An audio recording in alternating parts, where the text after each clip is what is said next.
Nigga, I'm from Dallas. MMG, AWE. Nigga, I'm from Dallas. Triple D. Nigga, I'm from Dallas.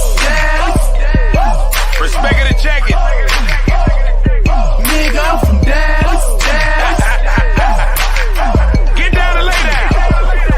Nigga, I'm from Dallas. I smoke Cali, sippin' on Houston. All night, DJ play another song. Tryna party all night, DJ play another song. Tryna party all night, DJ play another song. Tryna party all night, all night. Tryna party all night, DJ play another song. Tryna party all night, DJ play another song. Tryna party all night, DJ play another song. Tryna party all night, DJ play another song. Tryna party all night, DJ play another song. Tryna party all night, DJ play another song. Tryna party all night, DJ play another song. Tryna party all night, DJ play another song. It's Slapper, baby. I'm in this bitch in the club, jumping up and down like it's payday. Party all night, shout out to my nigga, baby.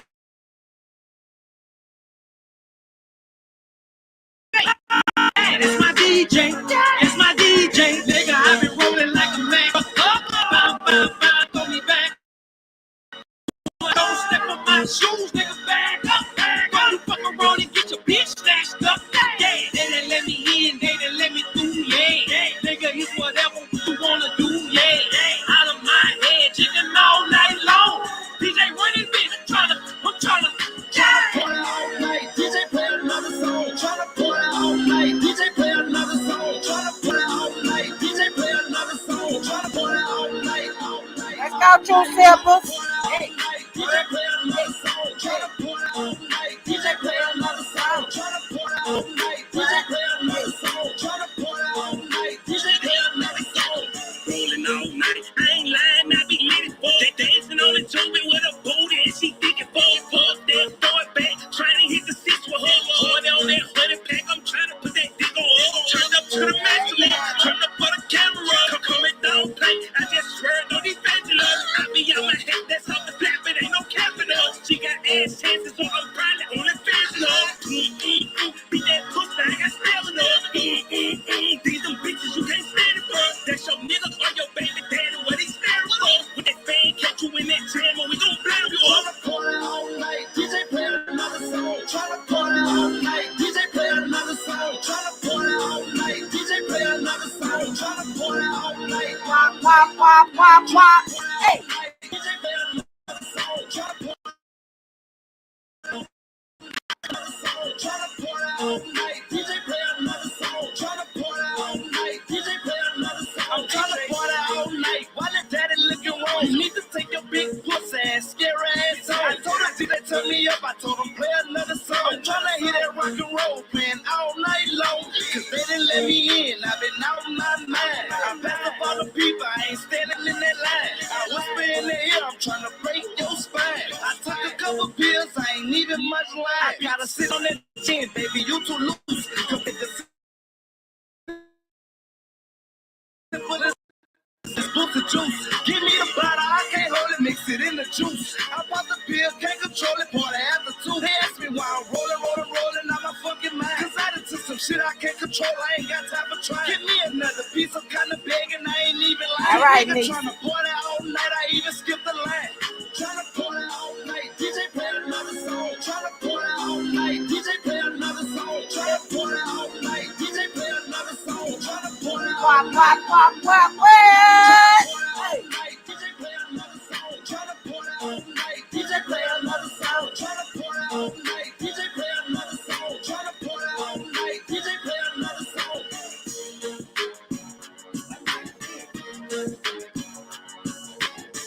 Hey. That's what y'all gonna have to tell you the truth. Y'all trying to party all night. DJ play another song. Of course, I got to get my ratchet song on. I don't know what's going on. Hold on. Because you know how this shit is, Chi. Yeah, but you know I got to get my ratchet so we can get on into this commentary. Hey, Pooh. Hey, Pooh. Got your music, Pooh. Glad y'all came on over here, Pooh. Turn to get the camera right. Yeah. Okay, I'm ready. Let's go. Let's go. Go. Hey, drop them pictures, boom, Let me see the motherfucking picture. drop them pictures, boom,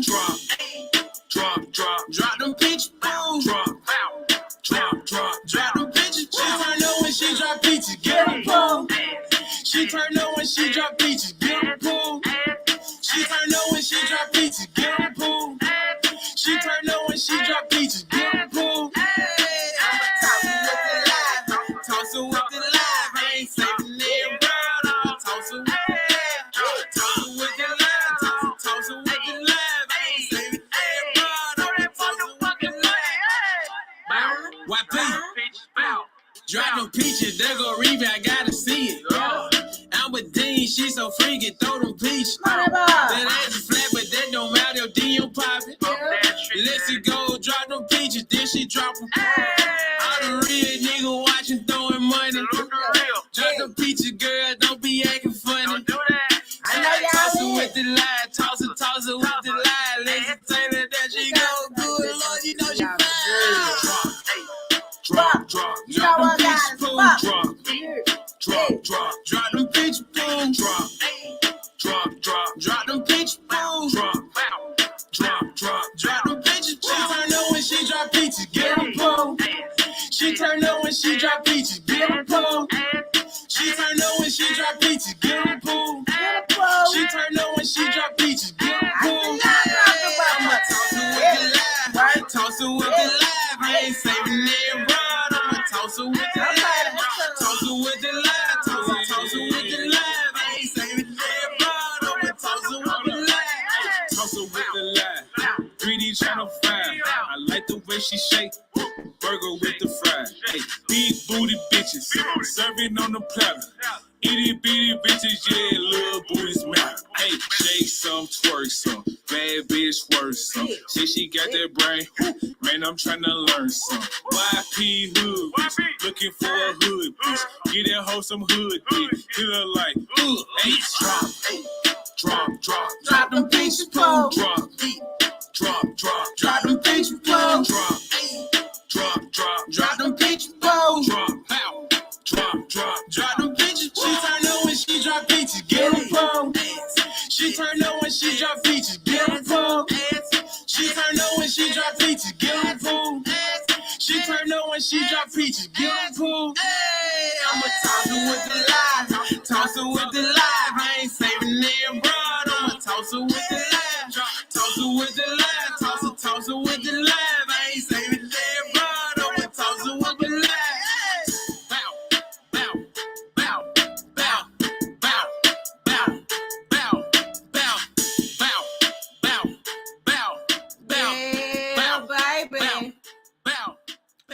I know that's the introduction up to the live now.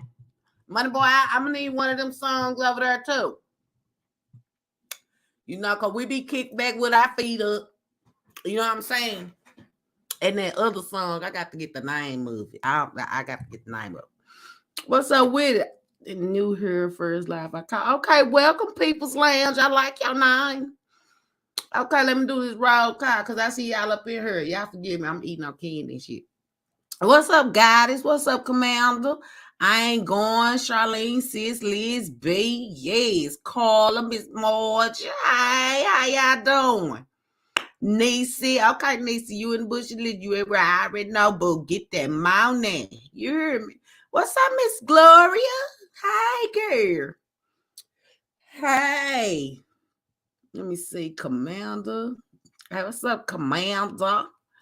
Yes, money boy, I see you. Keeping up with Cam, Nurse. I see all of y'all, honey. Yes, Miss Carl, I see you. Amazing. Hi, girl. Hi, Missy, girl. Missy be in it, honey. Missy, girl, we had some good conversation last night, girl.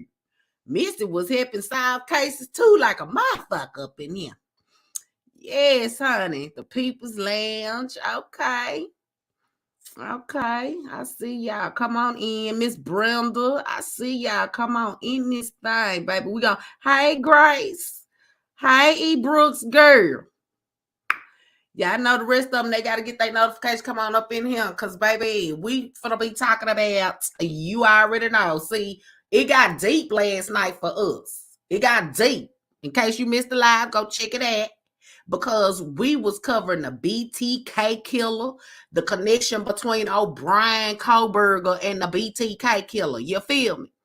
Because Catherine asked the professor, is the link. Yes, honey, the professor at the college. Now, I found some shit today, y'all, that's probably gonna fuck y'all up. Hey, Sandra, girl. Now, girl.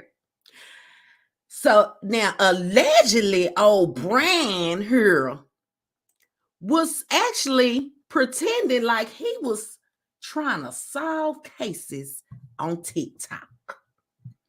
Now, I have a video that came about today where he actually had the camera up to the screen as he was watching news reports on the killings and breaking them down. And they said that it had to be from his TikTok. It was it's a cryptic TikTok video. So that means that video probably, I'm pretty sure investigators probably got a hold of that video. But what made it kind of obvious that it could be him is the shit that he says in this motherfucker.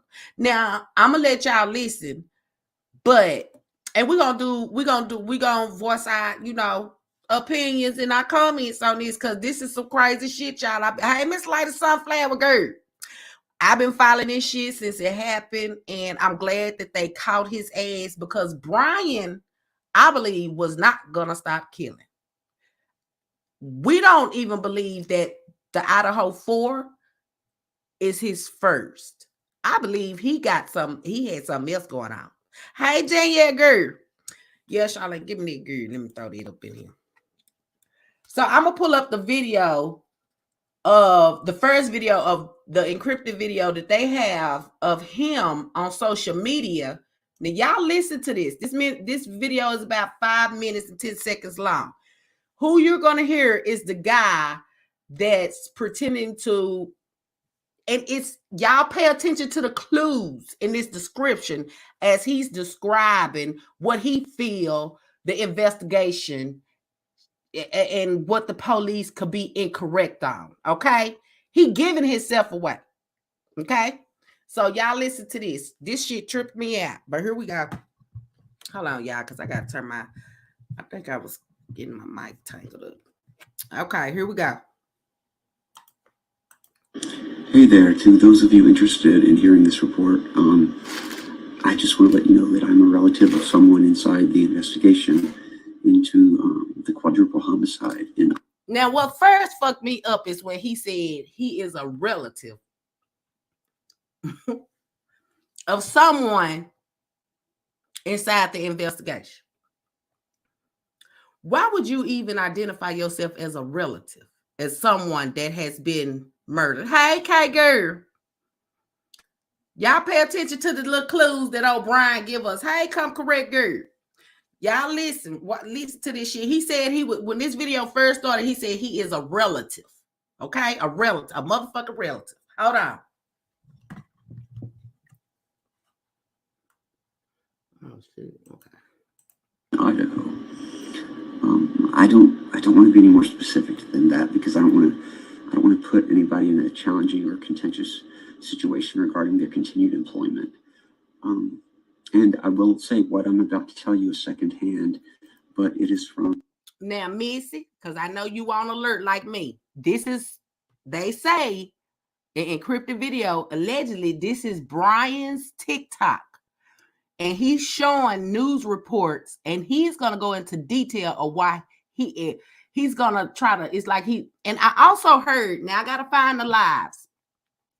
Please, I'm going to try to listen since I be scared leaving out my house early in the morning, nothing but darkness and trees. Okay, amazing, sis. But you know what? It's more like an investigative thing that we got going on over here. Because O'Brien was trying to, and when I seen this, I was like, okay, so was he trying to kill people to try to, because y'all got to remember in the live last night that what we heard when they were saying that, some of the kids were saying that he was rude to the professor. He overtalked her, like he was trying to tell her she was incorrect on some things. So when I saw this, I was like, well, okay, is he trying to kill people to try to prove the police wrong? Was he trying to solve the murders, like show that he got it to do it and he's the one that's doing, you know what I'm saying? So yeah, it was some crazy ass shit. But this is allegedly Brian. This is allegedly Brian, girl. So hold on. And I think it is. I ain't gonna even lie, because I listened to some of it and some of the shit he was saying. I was like, well, how do you know that? You know what I'm saying? So it's an eyebrow raiser, baby. It's an eye opener. You heard me? Hold on. Here we go. What I believe to be a very reliable source. Again, this can only be considered a rumor, as I don't have firsthand knowledge. I never planned on posting any of this information out of respect for the victims' families. However, now that one of the victims' fathers has released some of the gruesome details himself, I'd like to share some of the investigative theory. As you know, the two women were found in the same bed, but with similar wounds. That's what's being reported. That's not exactly 100% true. At least in regard to the fact that they weren't, they hadn't fallen asleep in the same bed.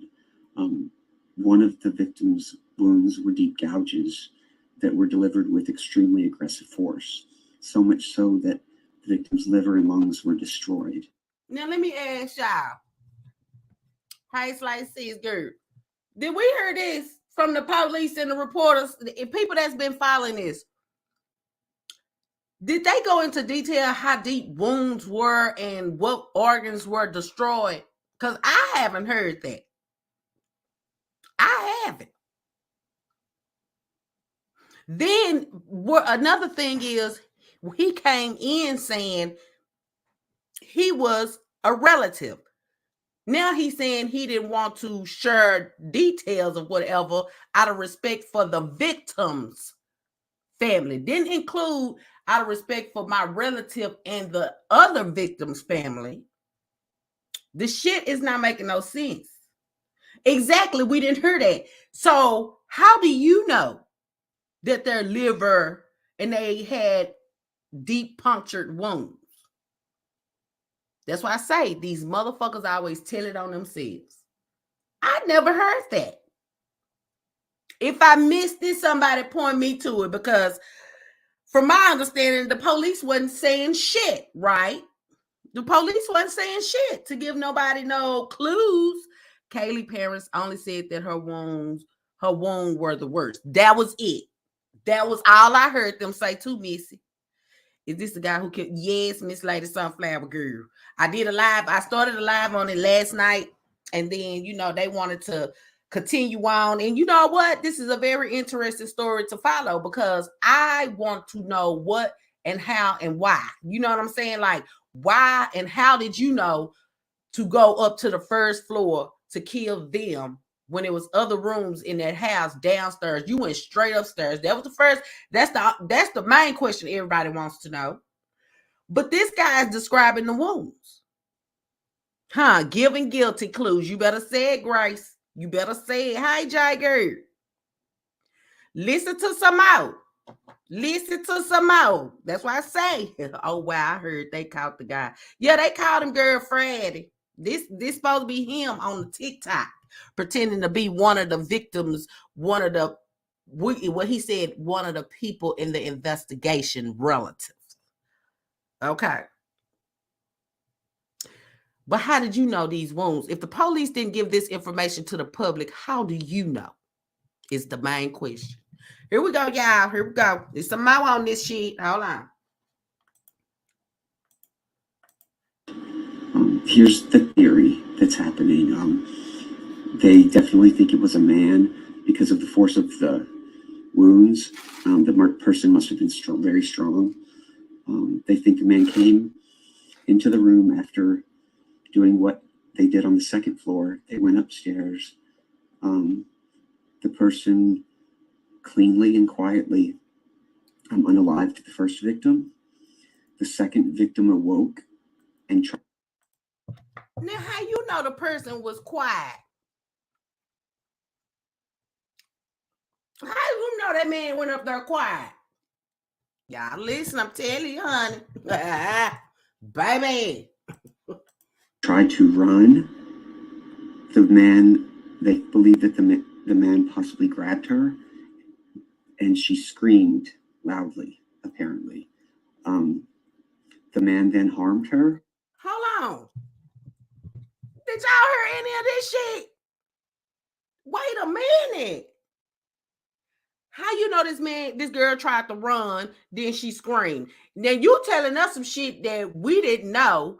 And then if that was the case, why the fuck the other two girls downstairs didn't hear her homegirl running and screaming? Hello? Exactly. You heard this shit? Now how the fuck he know that she screamed? How the fuck he know that she took off running? Hey, Jen Baxter. He said he was a relative of one of the investigators and didn't want to give out any details on the person so they would lose their job. Well, is he sure? Because I think it's a lie. I think this is little Brian TikTok because he's not showing his face. The only thing he's doing is he has the camera positioned to the laptop. But I just want to speak, sis. I'm on mute. Keep your commentary going, girl. It's good. Hey, y'all. Hey. Hi, girl. Hi, Raina. My thing is, Jen Styles, he's giving out too many details that the public didn't know. Now, if you are a relative of one of the investigators, I'm pretty sure he probably told your ass or she probably told your ass, hey, yours truly, girl, don't say shit. Wouldn't y'all think so? Because I know they would have told him that. And he said she screamed loud. He did, damn sure did, Miss Brunner. He just said, hey, by you, girl. He talked way too much. Y'all listen to some more. Listen to some more of this shit. Listen, girl. I didn't know. I listened to it begin. I seen the video. I said, you know what? This gotta be him. He wanted attention, y'all. And then he probably wanted to, be famous for some shit like this. He wanted to be like the BTK killer. For real. He studied that man. Here we go, y'all.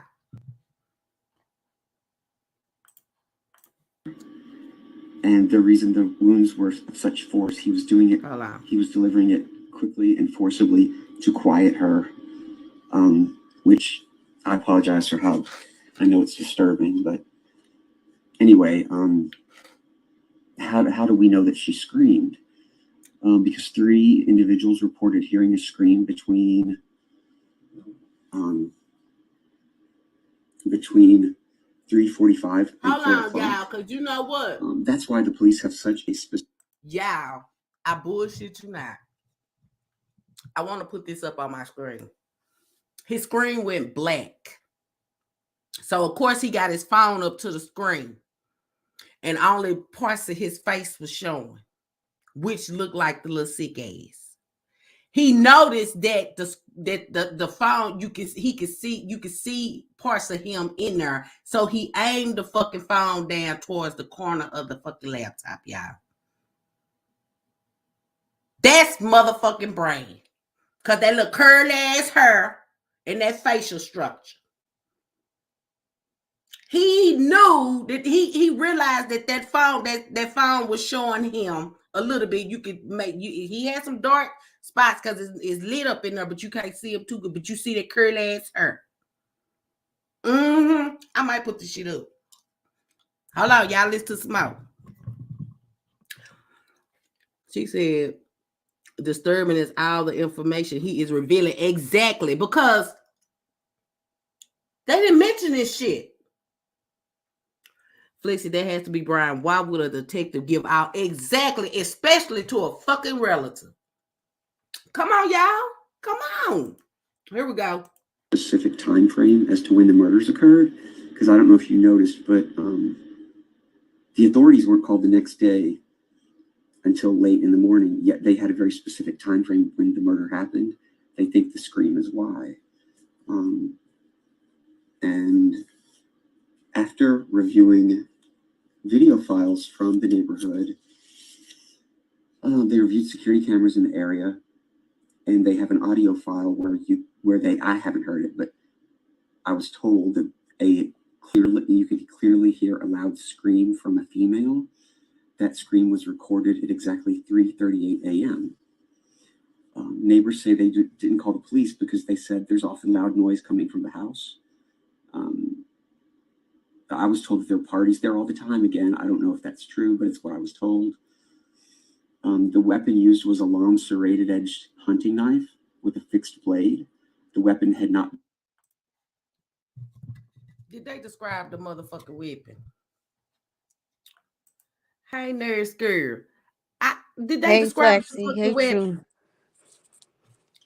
Have y'all heard them describe what kind of knife it was? No, because they can't find a knife. Because they can't find the motherfucker. How would he know that? And why would he hide that phone down after his face was shown? Because it showed his reflection. It showed, and then the number one giveaway to me was that curly motherfucking hair on top of his head. Mm-hmm. And his facial structure. Yep.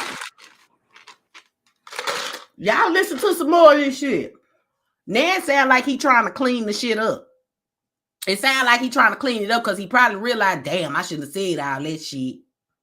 Because there is a video out there. He done watched and see, like I said, I seen so I gotta go back and check that video, but it was a video out saying that how he was listening to a lot of podcasts, calling in, trying to debunk what the investigators was saying, in which they wasn't saying too much, but he was trying to debunk lies from podcast hosts too. They said he was calling in, y'all. He was trying to correct them on the shit he did. Ain't that a bitch? Here we go.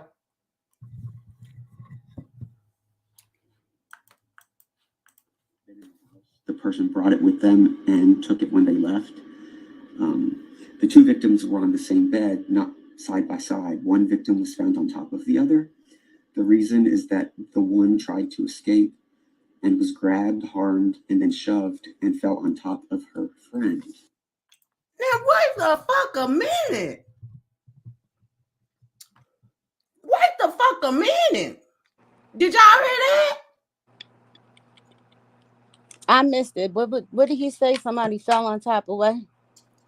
I'm finna replay it. I'm gonna run it back. I want y'all to listen. Flesh, I want to be clear on something. So this is, tell me what this is we listening to, because I think I heard you, but I want to make sure. Now, because I was multitasking. From my understanding, they saying this is an encrypted TikTok video. Okay. Allegedly, Brian, and a lot of people believe it's him, but I see why they believe it's him, because for one, he got a lot of details. Face for one, and then for two, yes, for one, all the details. Yeah, you got all you telling everything that the police did not tell the public. And now he just described how one of the girls was on top of the other one. I heard it. But I'm gonna replay it back for the ones that missed it. That's what he was saying, nurse. I'm gonna replay it back. How long, girl? This shit ain't true. He done fucked up. He told it on himself. Hold on.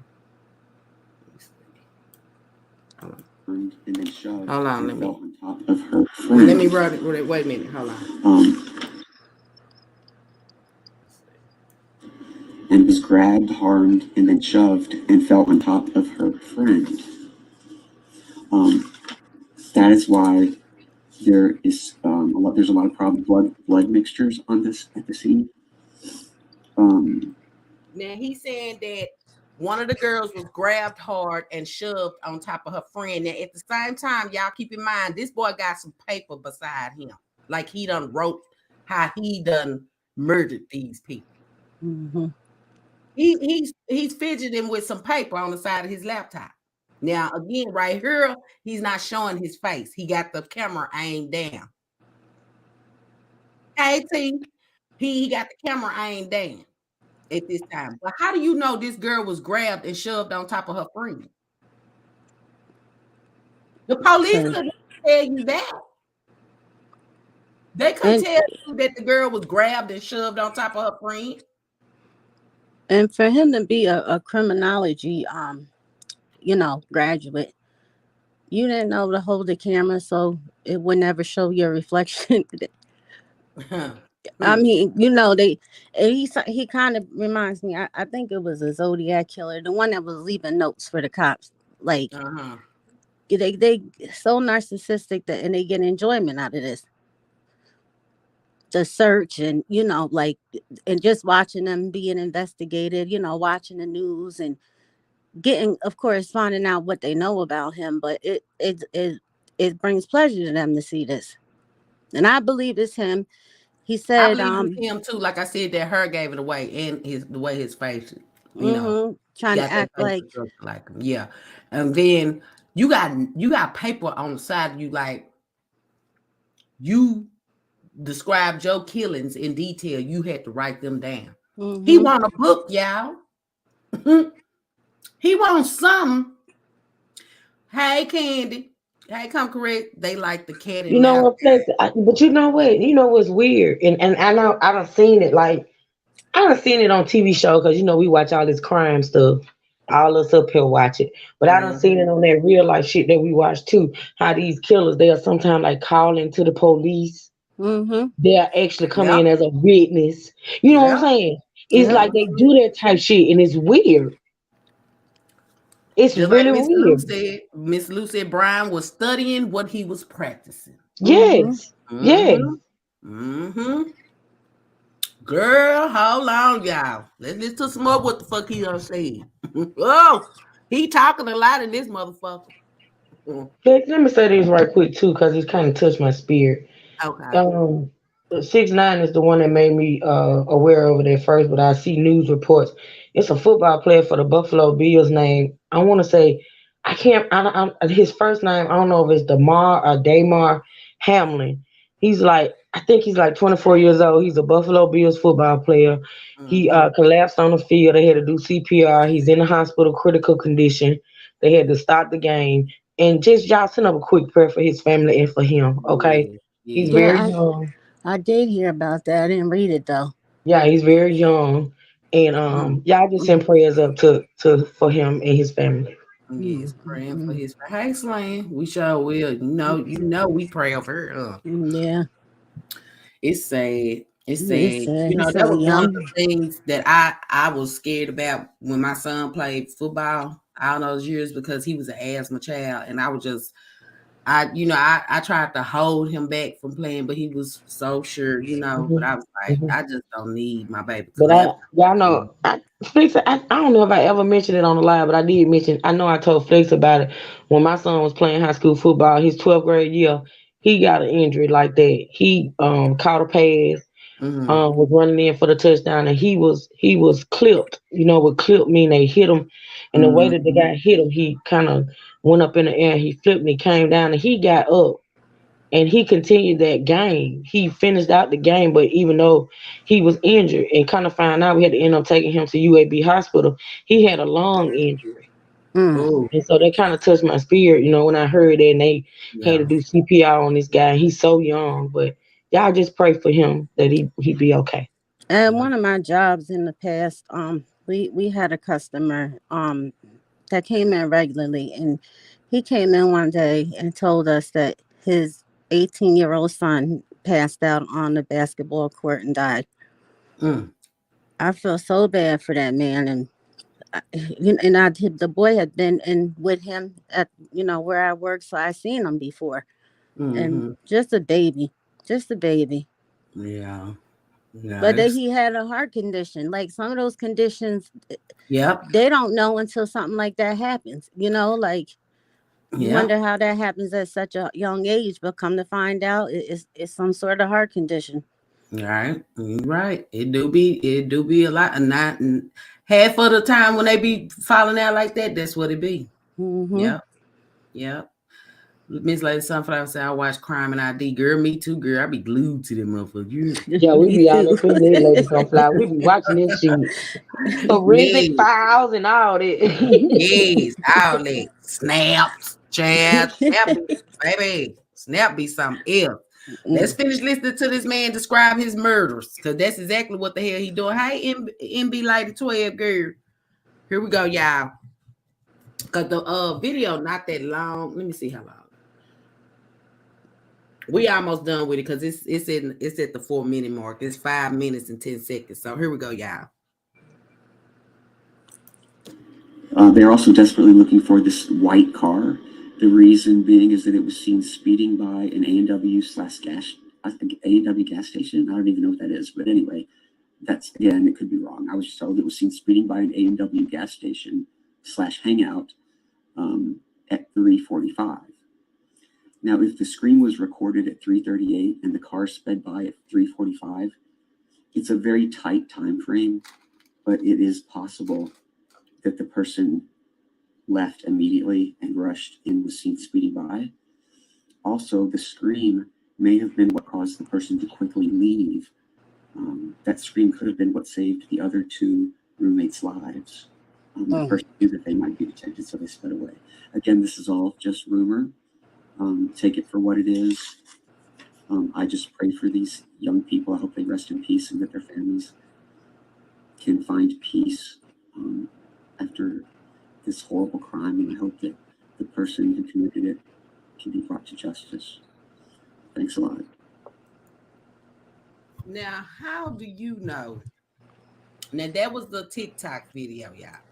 My thing, how do you know that the screen is what made him leave and the other 2 women were saved from the screen? Yeah, can y'all help me with that? How in these screen? Can y'all detailed, Grace? He was very detailed. Mm-hmm. This is probably how they got old dude. That's probably how, and they wasn't thinking shit. They traced that TikTok, baby. They was on that TikTok. That's probably how they got it. Because I always wondered that. Like, how did they eventually get? Well, I know the car had a lot to do with it as well. Yeah, because he brought the car right home to his parents' house after he did it. Right. But this right here, this had to play a part in it. This is crazy. But then he describing about the car. He was like, if the car was speeding away, then maybe the scream is what led him to rush off. How you know, motherfucker? Lord. And then what I found strange is that the TikTok has no name. It just has a user ID number.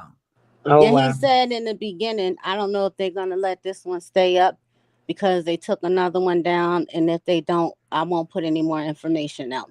Mm-hmm. Wow. Mm-hmm. Ain't that some shit? So that was the encrypted TikTok video that they said is Brian. He gave too many details in that murder. How do you know this girl was shoved and forced on top of her other friend? How do you know this girl was trying to run? Did nobody mention nothing about running? Did nobody mention nothing about screaming? The only time I heard about screaming is when they said that a neighbor possibly heard screaming, but they thought, it's a party house. It's known as a party house. Mm-hmm. But my thing is, you said the homegirl tried to run. And how would you know that unless you was in that house? Exactly. Ain't no investigator or relative or gonna tell you all of that. And you remember all of that.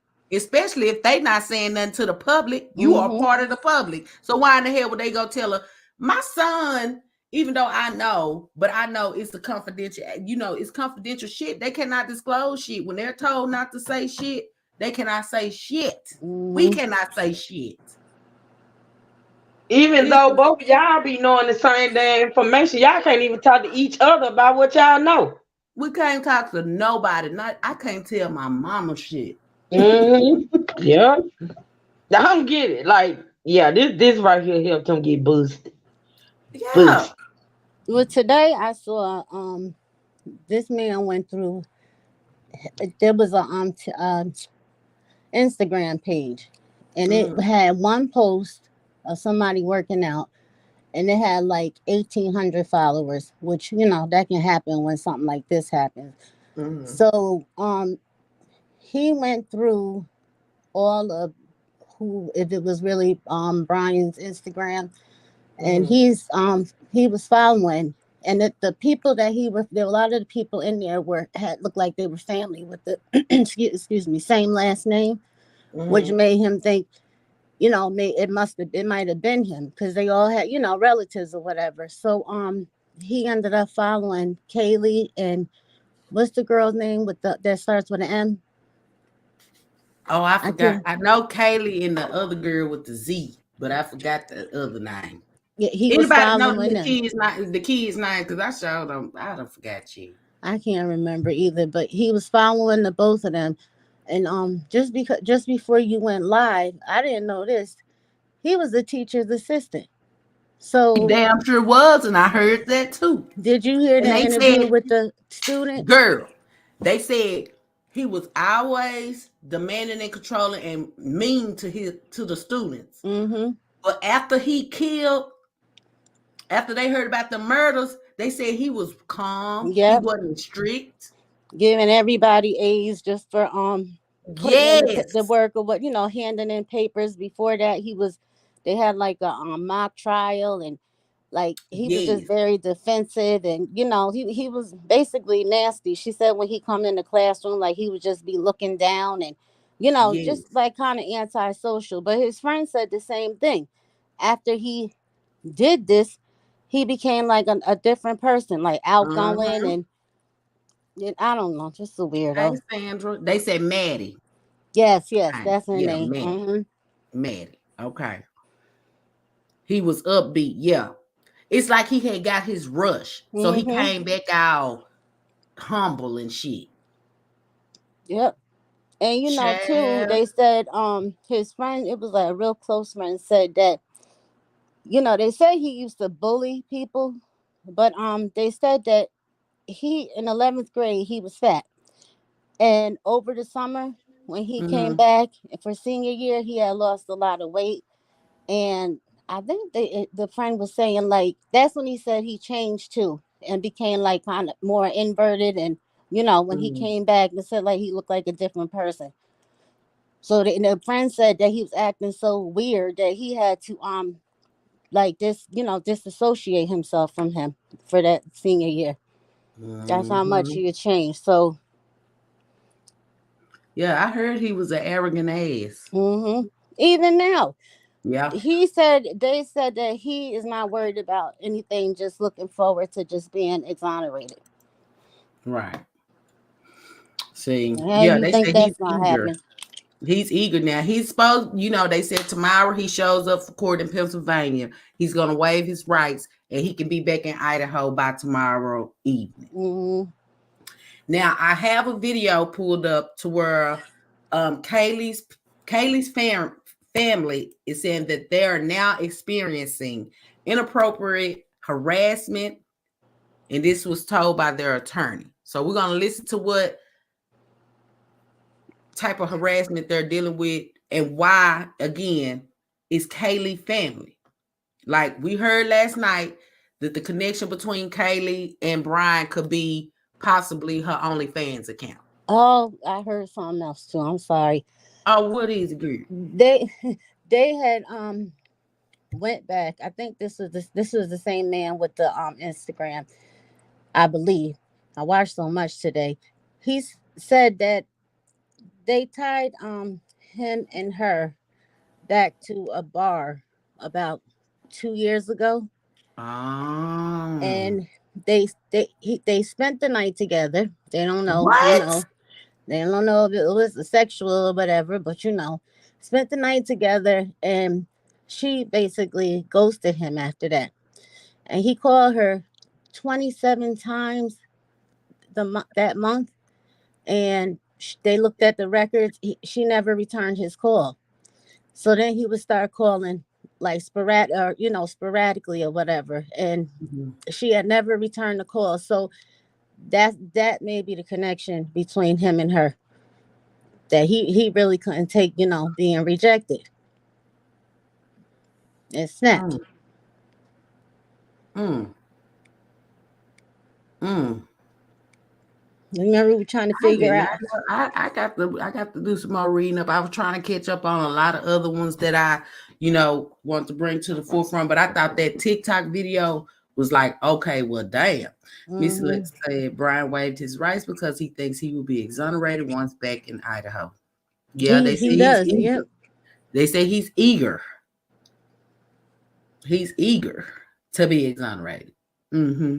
I think they said that night that they met at a bar, and he frequented the bars, and yeah, they said that's where he went to stalk his victims. Yeah. So he frequent bars, and like we were saying last night, the bar owner when you spoke on the bar owner last night, he said he had to warn him or something, right? Because he had been in there making the women feel uncomfortable. Yeah, they scanned the ID at the door, and they had flagged his ID, like to keep an eye on him because he had made so many women feel uncomfortable. They had complained about it, so the owner has said to him, you're welcome to come here, but basically you got to chill. And they said he never came back after that.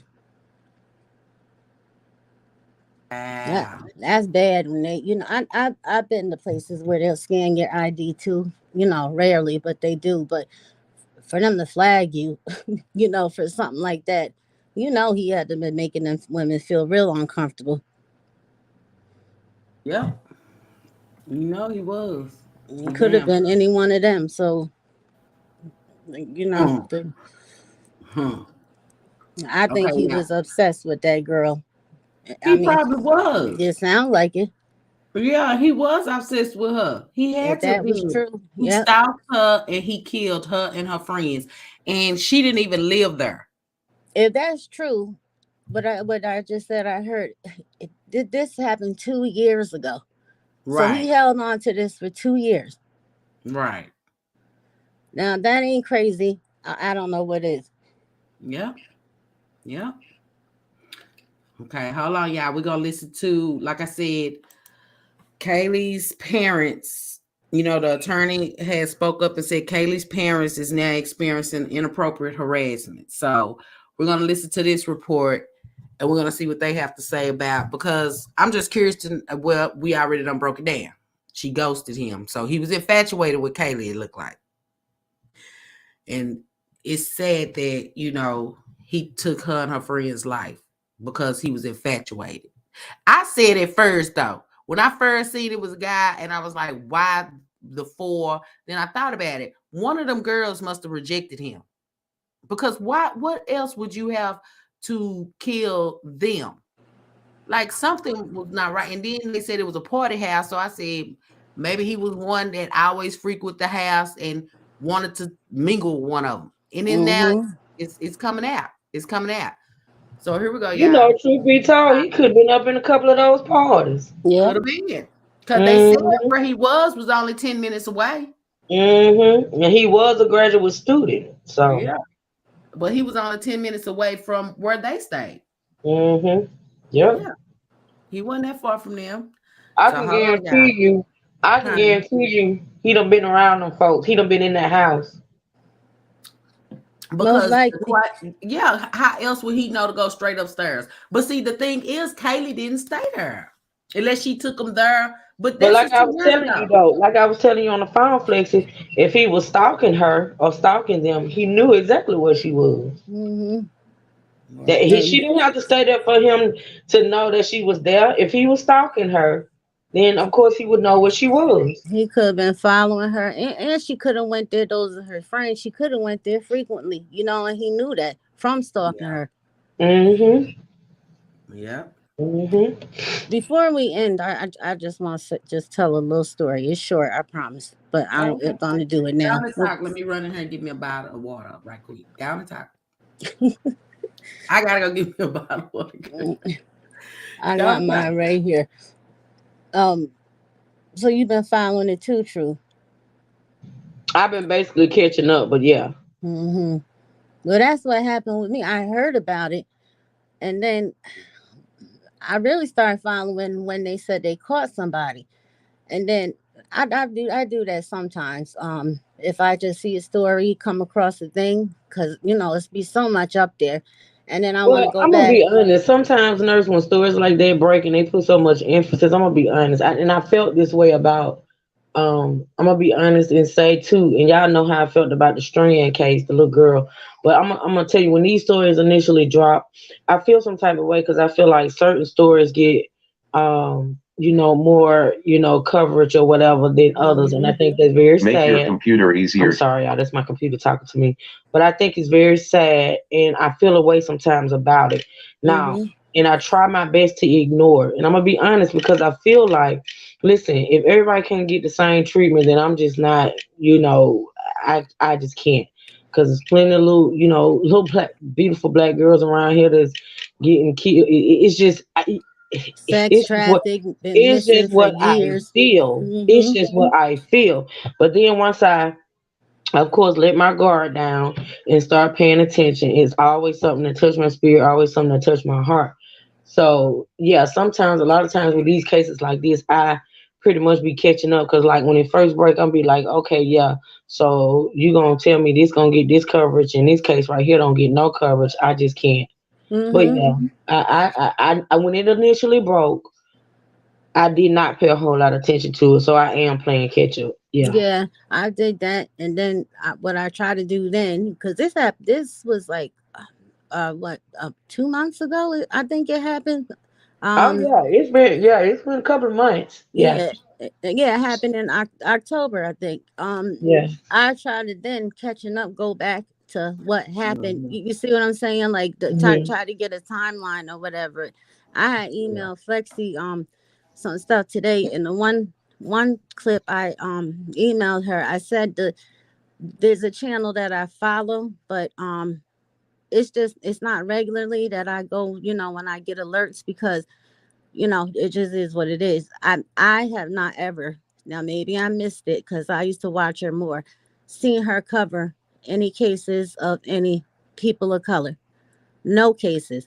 It's always been, Caucasian people. And I just don't think that's right, and I used to watch sometimes just to see when other cases were out, like Shanquilla, you know what I mean? Big cases like that. She's not doing any coverage on it, hasn't. So I just happened to catch this on hers, but she's not really somebody I support like that, just for that reason.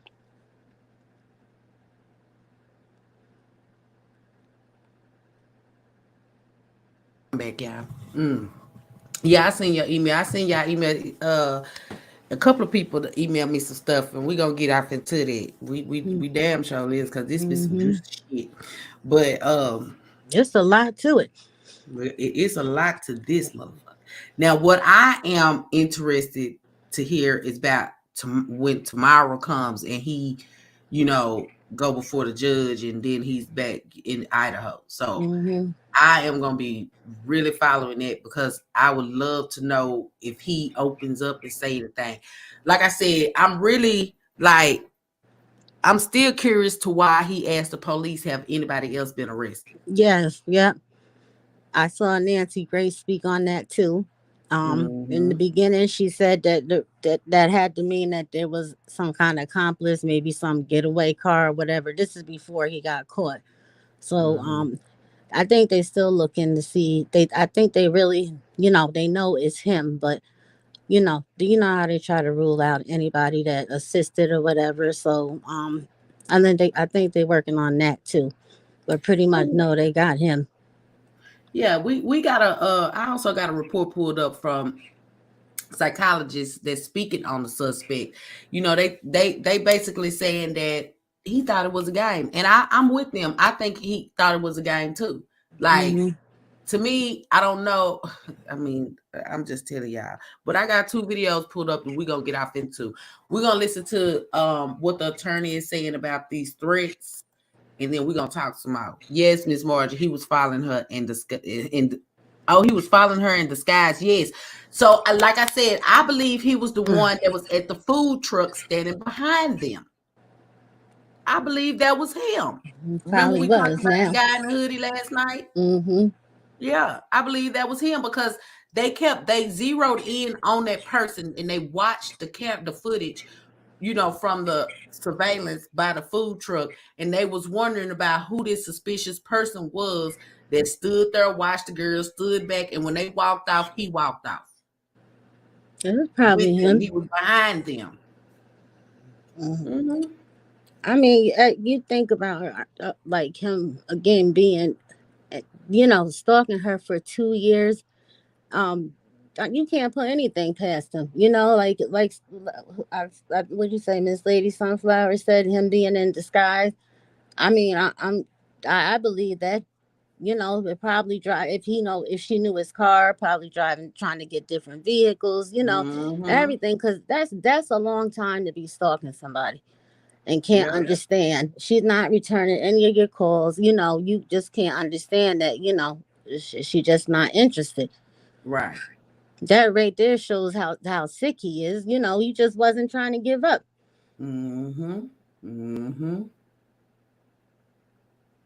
It's sad. It's sad. Well, let's listen to what this attorney say, y'all. Hold on. Let me pull it up.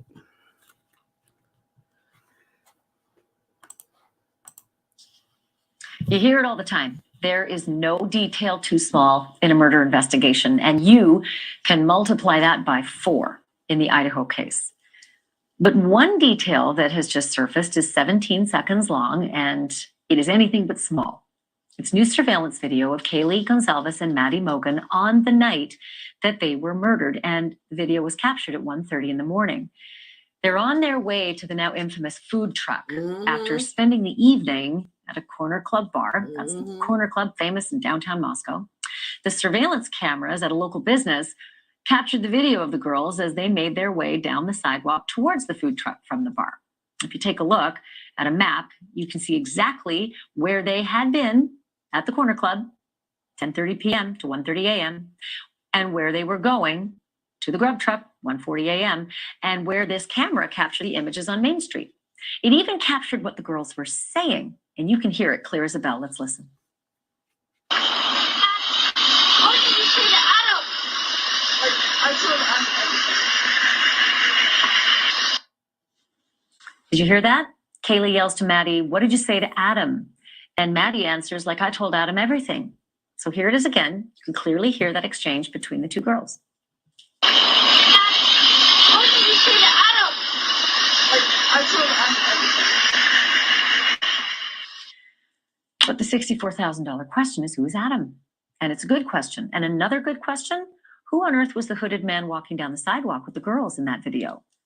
There is an uncanny resemblance to the hooded man who was standing behind the girls at the food truck the whole time that they were there, like plus 10 minutes. And the man that police said they cleared early on.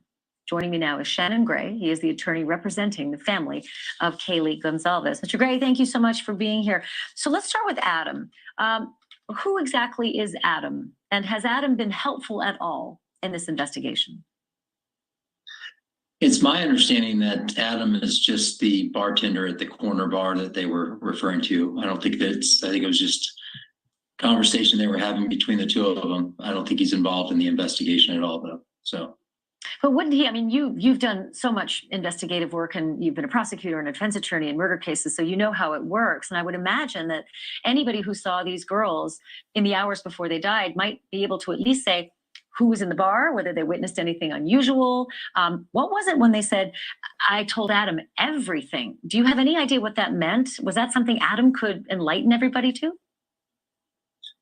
I have no idea. I can't speak to that conversation. I would hope that the Moscow Police Department would follow up with this video and some of the statements that were made in it. So that's what we're. Well, damn it, y'all need to go talk to Adam, because we need to know what the hell she told Adam. Shit. I just wondering, as soon as they said it, who the hell is Adam? And Flex, man, that's the second time I've seen something about an Adam, because they said somebody else brought Adam up before. And I was like, who the hell is Adam? But now it's clear. So, what the fuck did she tell Adam?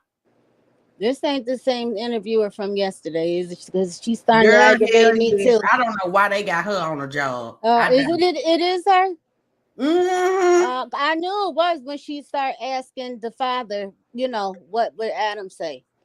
I'm tired of her asking these parents like they. Well, that was the attorney. That wasn't the father. Okay. I'm just tired of her asking questions like they supposed to, look in their crystal balls and tell, like they weren't there.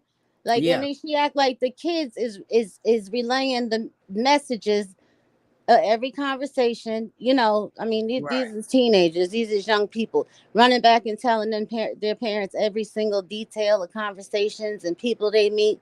I don't understand. I knew it was her though. I'm sorry. Go ahead.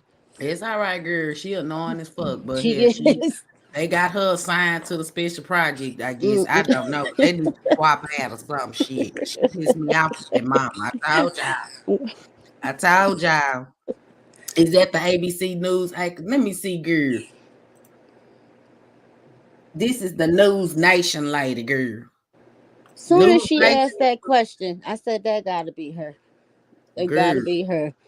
girl. You hear me, Mm-mm-mm. baby? Well, let's listen to some of what the attorney say. But they need to be questioning Adam. Why we don't hear nothing about what Adam said? And you remember that they said that they cleared 2 men in the beginning. I just was, I saw that today and I had forgot that I read that somewhere. So I don't know if that might come back up or what, but I don't know. Well, they were saying one of the guys they cleared was the hooded dude. Now, how did y'all? Yes, that is what they say. They said they cleared him. Mm-hmm. But if y'all remember one of the parents, I can't remember who parent it was. They were sitting there, and I think the auntie was like, some of them people shouldn't have been they should have questioned them a little bit more. It's like the auntie knew some shit, but she just couldn't say nothing. It was an interview. Yeah, it was an interview. She was like, I feel like some of them people, they didn't question good enough. Yeah. She said, I got my thoughts on who I feel like is involved. Yeah. She said that. It's out the chain. Hold on, let's listen to what else the attorney girl. We just gotta forgive this damn news anchor later, cause she just be doing too much. You gotta tune her out. Girl, Try to. Yes. Hold on. Having faith that they followed up on the video. So yeah. Amen to that. What about the notion that there's a lot of sort of people triangulating social media? As you know, there's cyber sleuths who sometimes wreak havoc, but sometimes really provide some pretty good investigative help to police. And there is some connection between Adam and Kaylee's ex-boyfriend. There's pictures of them. I think on TikTok, there's a picture of Adam with Kaylee's dog. So they clearly have a close friendship. Do you know anything about the connection between Adam and Kaylee's ex-boyfriend? No, I don't. We don't have any of that information. So, this is stuff that I think people are just, doing some digging and it's part of the investigation process. When you're not getting a lot of information, people start digging into a lot of different things and trying to figure out things on their own. And we believe that the community is who will help solve this case anyway. So, we encourage people to continue to do the things that they need to do and help out the police in the investigation. All right. So what about the young man in the hoodie who's walking with Kaylee and Maddie down the sidewalk and who looks so much like the young hooded man who was seemingly lurking in the background, but did not appear to be with them in any way at the food truck? Does Kaylee's family believe it's the same person? And is there any concern about how early he was cleared in all of this? Well, we believe it. Looking at the video, we think it's probably the same person. This video appears to be shot right before the food truck. They get to the food truck. So I think they think that it's the same person that was with them at the food truck. In regards to clearing people, I think clearing is one of those words that investigators use as far as they might clear someone and then they might get new additional information and revisit that person somehow down the line.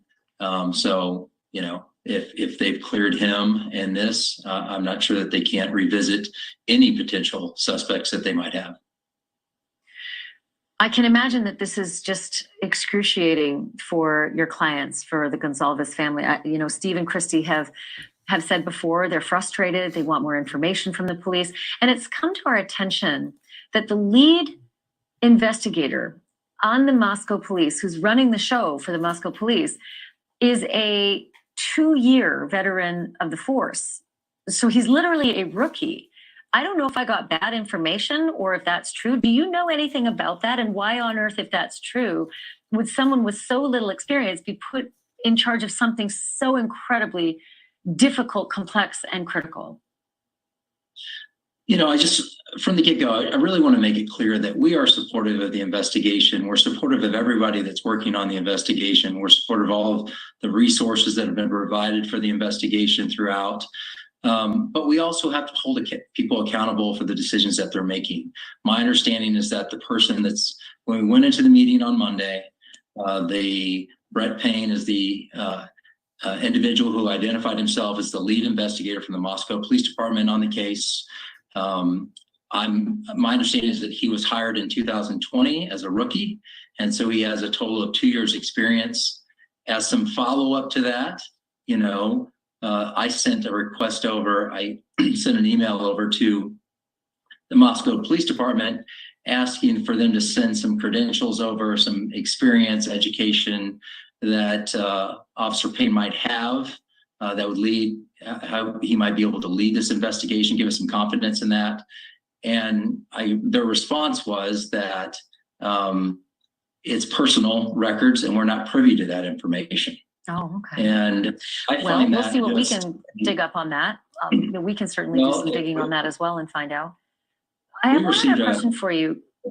Jenna, let me ask you one more question. I've only got about 20 seconds left, but I do want to ask you this because this is happening more and more with crime victims. It happened to the Sandy Hook families. It happened to Shanann Watts' family. More and more, the cyber community, who can be so cruel, harass crime victims. Has this been happening to the Gonzalez family too?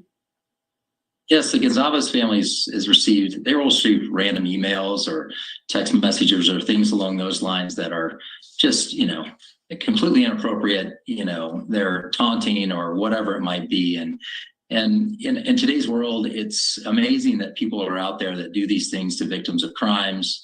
And it's my understanding that, the Moscow Police Department, it stated that if those people cross the line in regards to harassment, that they'll be prosecuting those individuals. So hopefully they'll stick behind that if that ever comes up and becomes an issue with any of the victims' families. So I'm so sorry to hear that, Shannon. Please pass on, our regrets to the family that they're having to go through that. That's being doubly victimized, and it's just unconscionable. Thank you for being here. I appreciate this.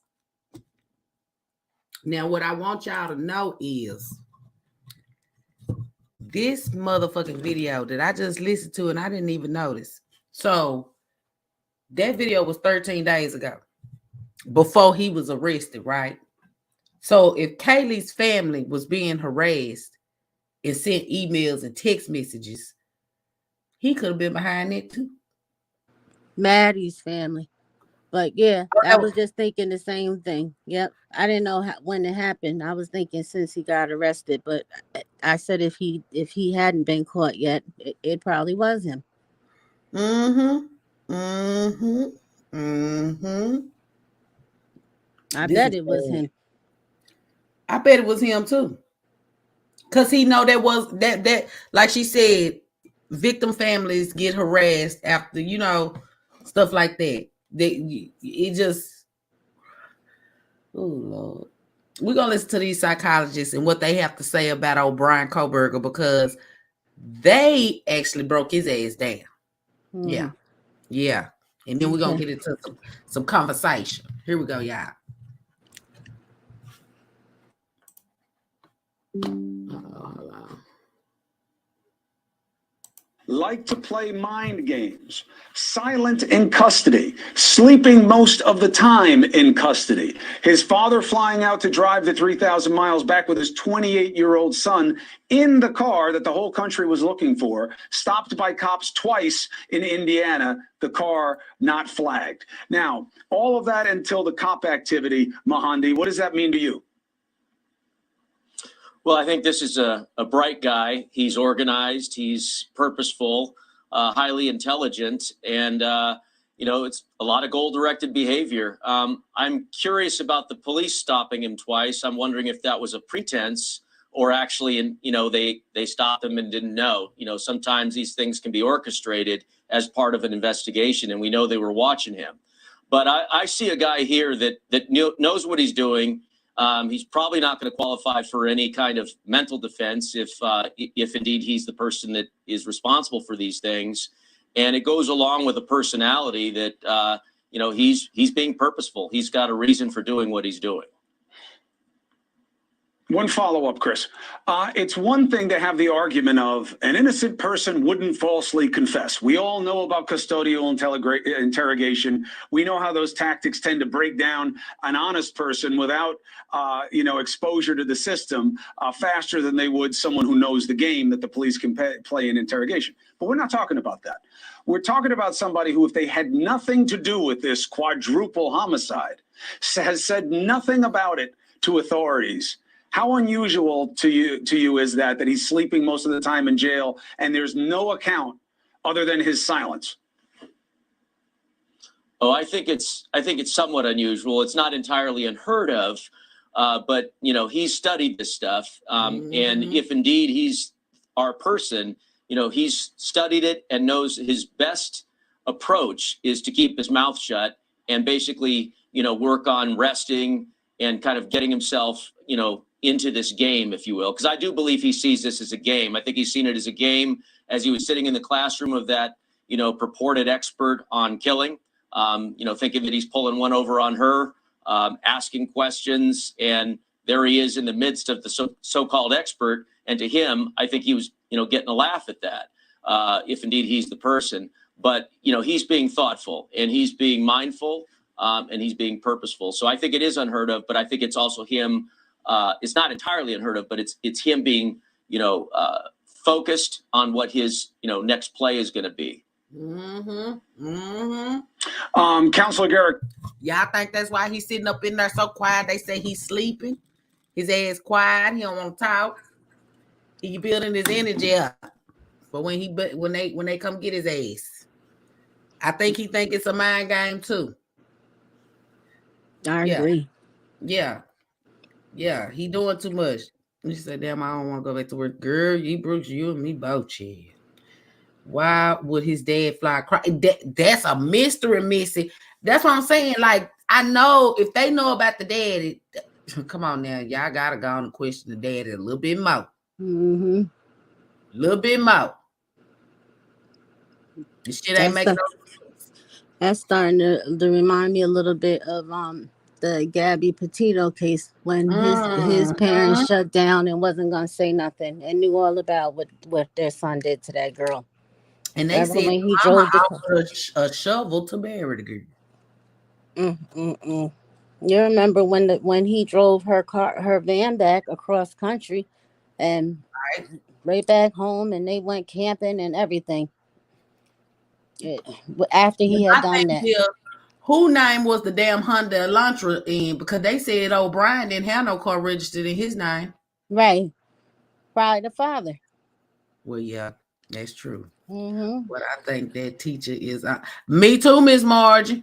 I think old Catherine ass is guilty, honey. She did so. I don't know if some of y'all heard the BTK killer daughter speak last night. I got parts of her speaking last night, but I want to replay it because it looked like there's a longer interview with her, and she gives a lot of other details in it. So I might play that one after this, and then we could talk, and then I'm get off of her because y'all know I gotta go to work. But this shit is so juicy and it's so interesting, and I'm just like, I want him to open his damn mouth and talk. I mean, if that what seems like he was on that Instagram, account talking. Now you want to be quiet. Yeah. But I don't understand why, like, if they died, they're breaking down how these serial killers their behavior might be. He seems to be so confident that he's going to be exonerated. What and he, in his sick mind, I think he really thinks that he probably will get away with it. And you gotta remember, with him having conversations, and we don't know what extent with the BTK killer, right? He may have learned a lot about that to make him that confident that he could have told him what not to do, what to do, to not get caught. You know what I'm saying? And then too, he could be having him finish off some of his, do some more killing. You never know. You never know. Families of his past victim. You know what I mean? It could get real deep like that because you're not dealing with people anywhere near rational. Mhm. And this type of sickness is a type that an average person wouldn't even be able to wrap their brain around unless you thought the same type of way.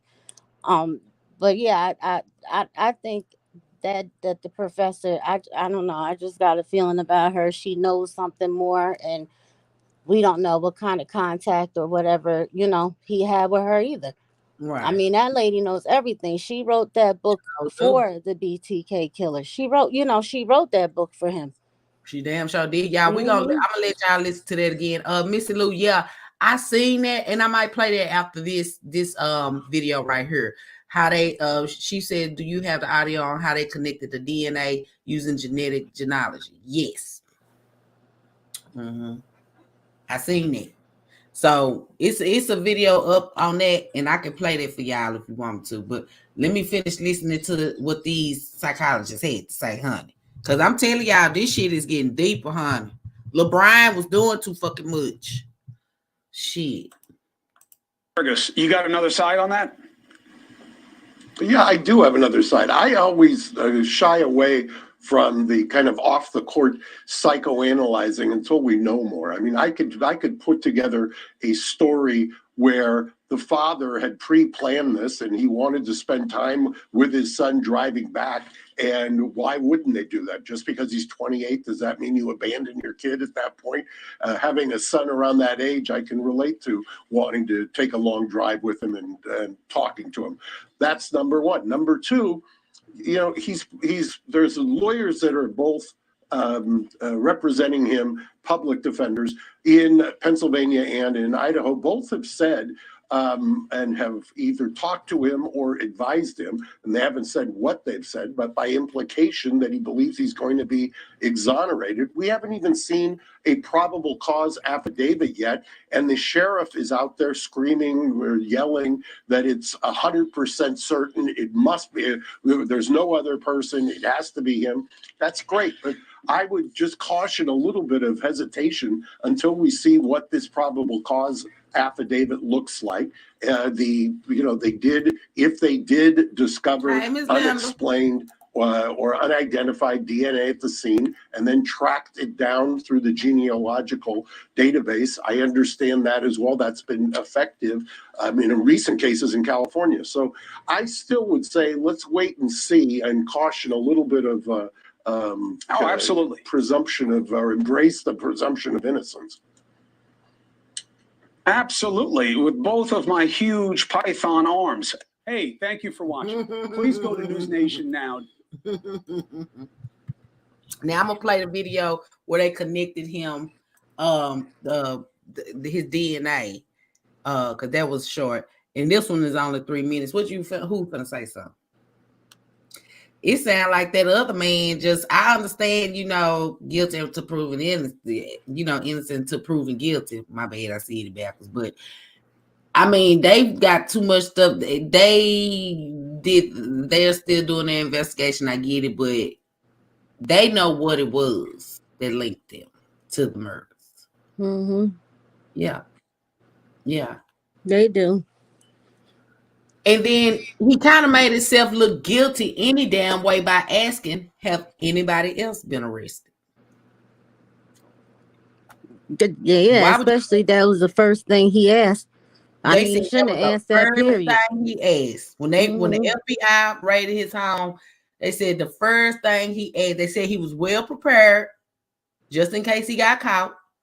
And when they caught him, he asked, have anybody else been arrested? They told him no, and he gave a blank stare.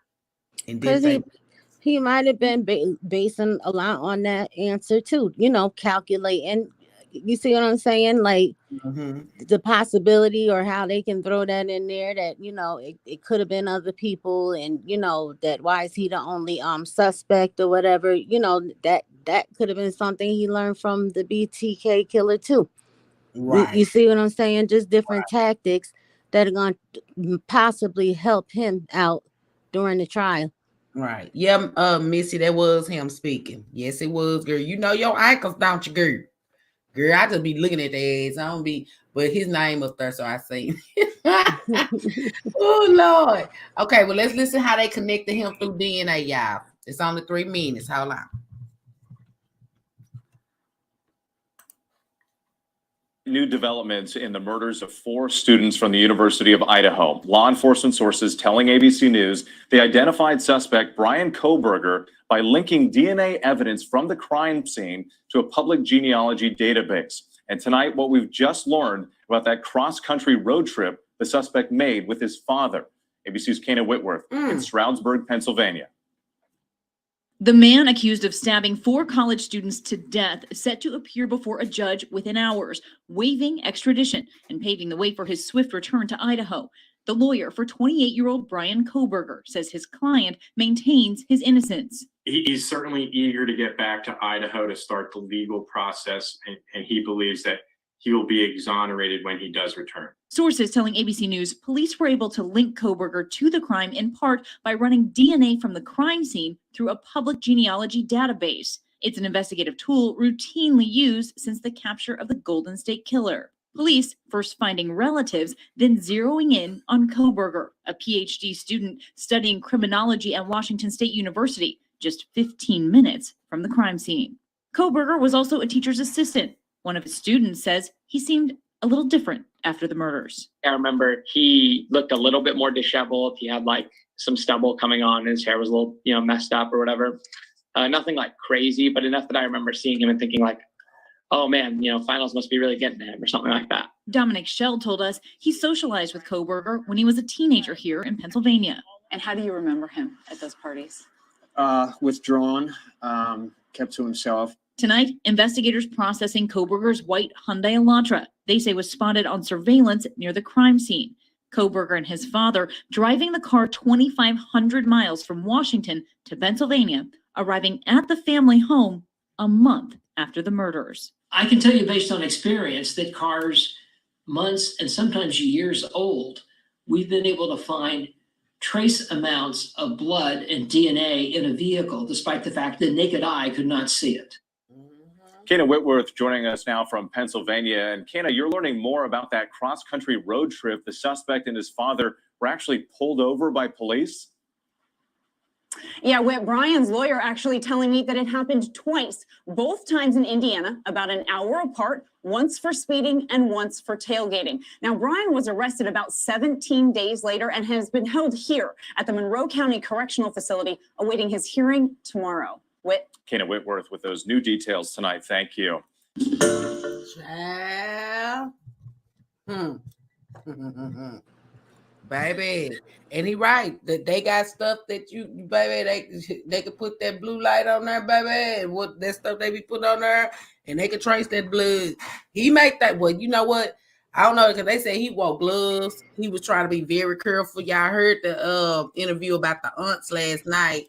They said that he requested that they get new pots and pans and shit. Yeah, he said that he was vegan, but he was like over the top. Like that's why he wouldn't eat anything out of any pots and pans or anything other than vegan food was like made in. Like he was obsessive with the veganism, I guess you would call it. That boy was strange. Now, see, the interview they did with the student that I heard, that was a girl, and she's the one that said that that at that one point he was he seemed more calm, and he wasn't as rough on them as he had been teaching. So I don't know, and I can't fit in where they said, because we heard, I believe we talked about it yesterday, how he was a bully. But then they're saying that he was like an invert. So I'm not understanding that either. Usually bullies are not inverted, they're aggressors. So I can't fit that in there, but I still can't understand the whole car situation and driving back. That's what I don't understand, why they not interrogating the daddy like daddy. This not adding up. You know what I'm saying? You flew from Washington to drive 2,500 miles with your son. But they say he went to school in Pennsylvania, right? So did he fly to the school and then no, because the family home was in Pennsylvania, wasn't it? So that's where they got him, in Pennsylvania. So where did the daddy fly to for them to drive back? So did the daddy drive? He flew to Idaho? Yeah, I don't know. Because all they saying is they just know the daddy flew from Washington, D.C. to Pennsylvania to drive back 2,500 miles with his son. Mm-hmm. Did anybody catch that? To Washington State. So wait a minute. So hold on. So the daddy flew from Washington State. It was Washington State. They keep saying from Washington to Pennsylvania. If y'all paid attention to what Missy said to Washington State, so the daddy flew from Washington to drive back to Washington with him. Is that what you're saying, Missy? She said from Pennsylvania. From Pennsylvania. From PA to Washington. So if they were going back to Washington, why the fuck the daddy fly from Washington? I don't understand. I don't understand that either. I look into that one because that. Why are you flying to drive back? Whatever conversation you needed to have, y'all could have spent time when he got there. Mm-hmm. I believe that daddy knew. I believe that daddy know more than he's saying.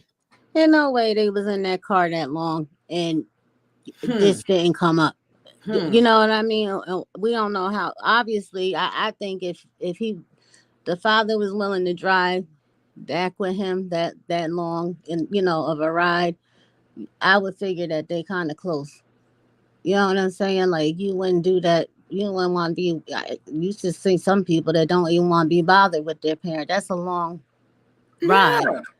So you mean to tell me they sat in that car in something like this? I don't believe. I think they need to. I hope that they're questioning the father.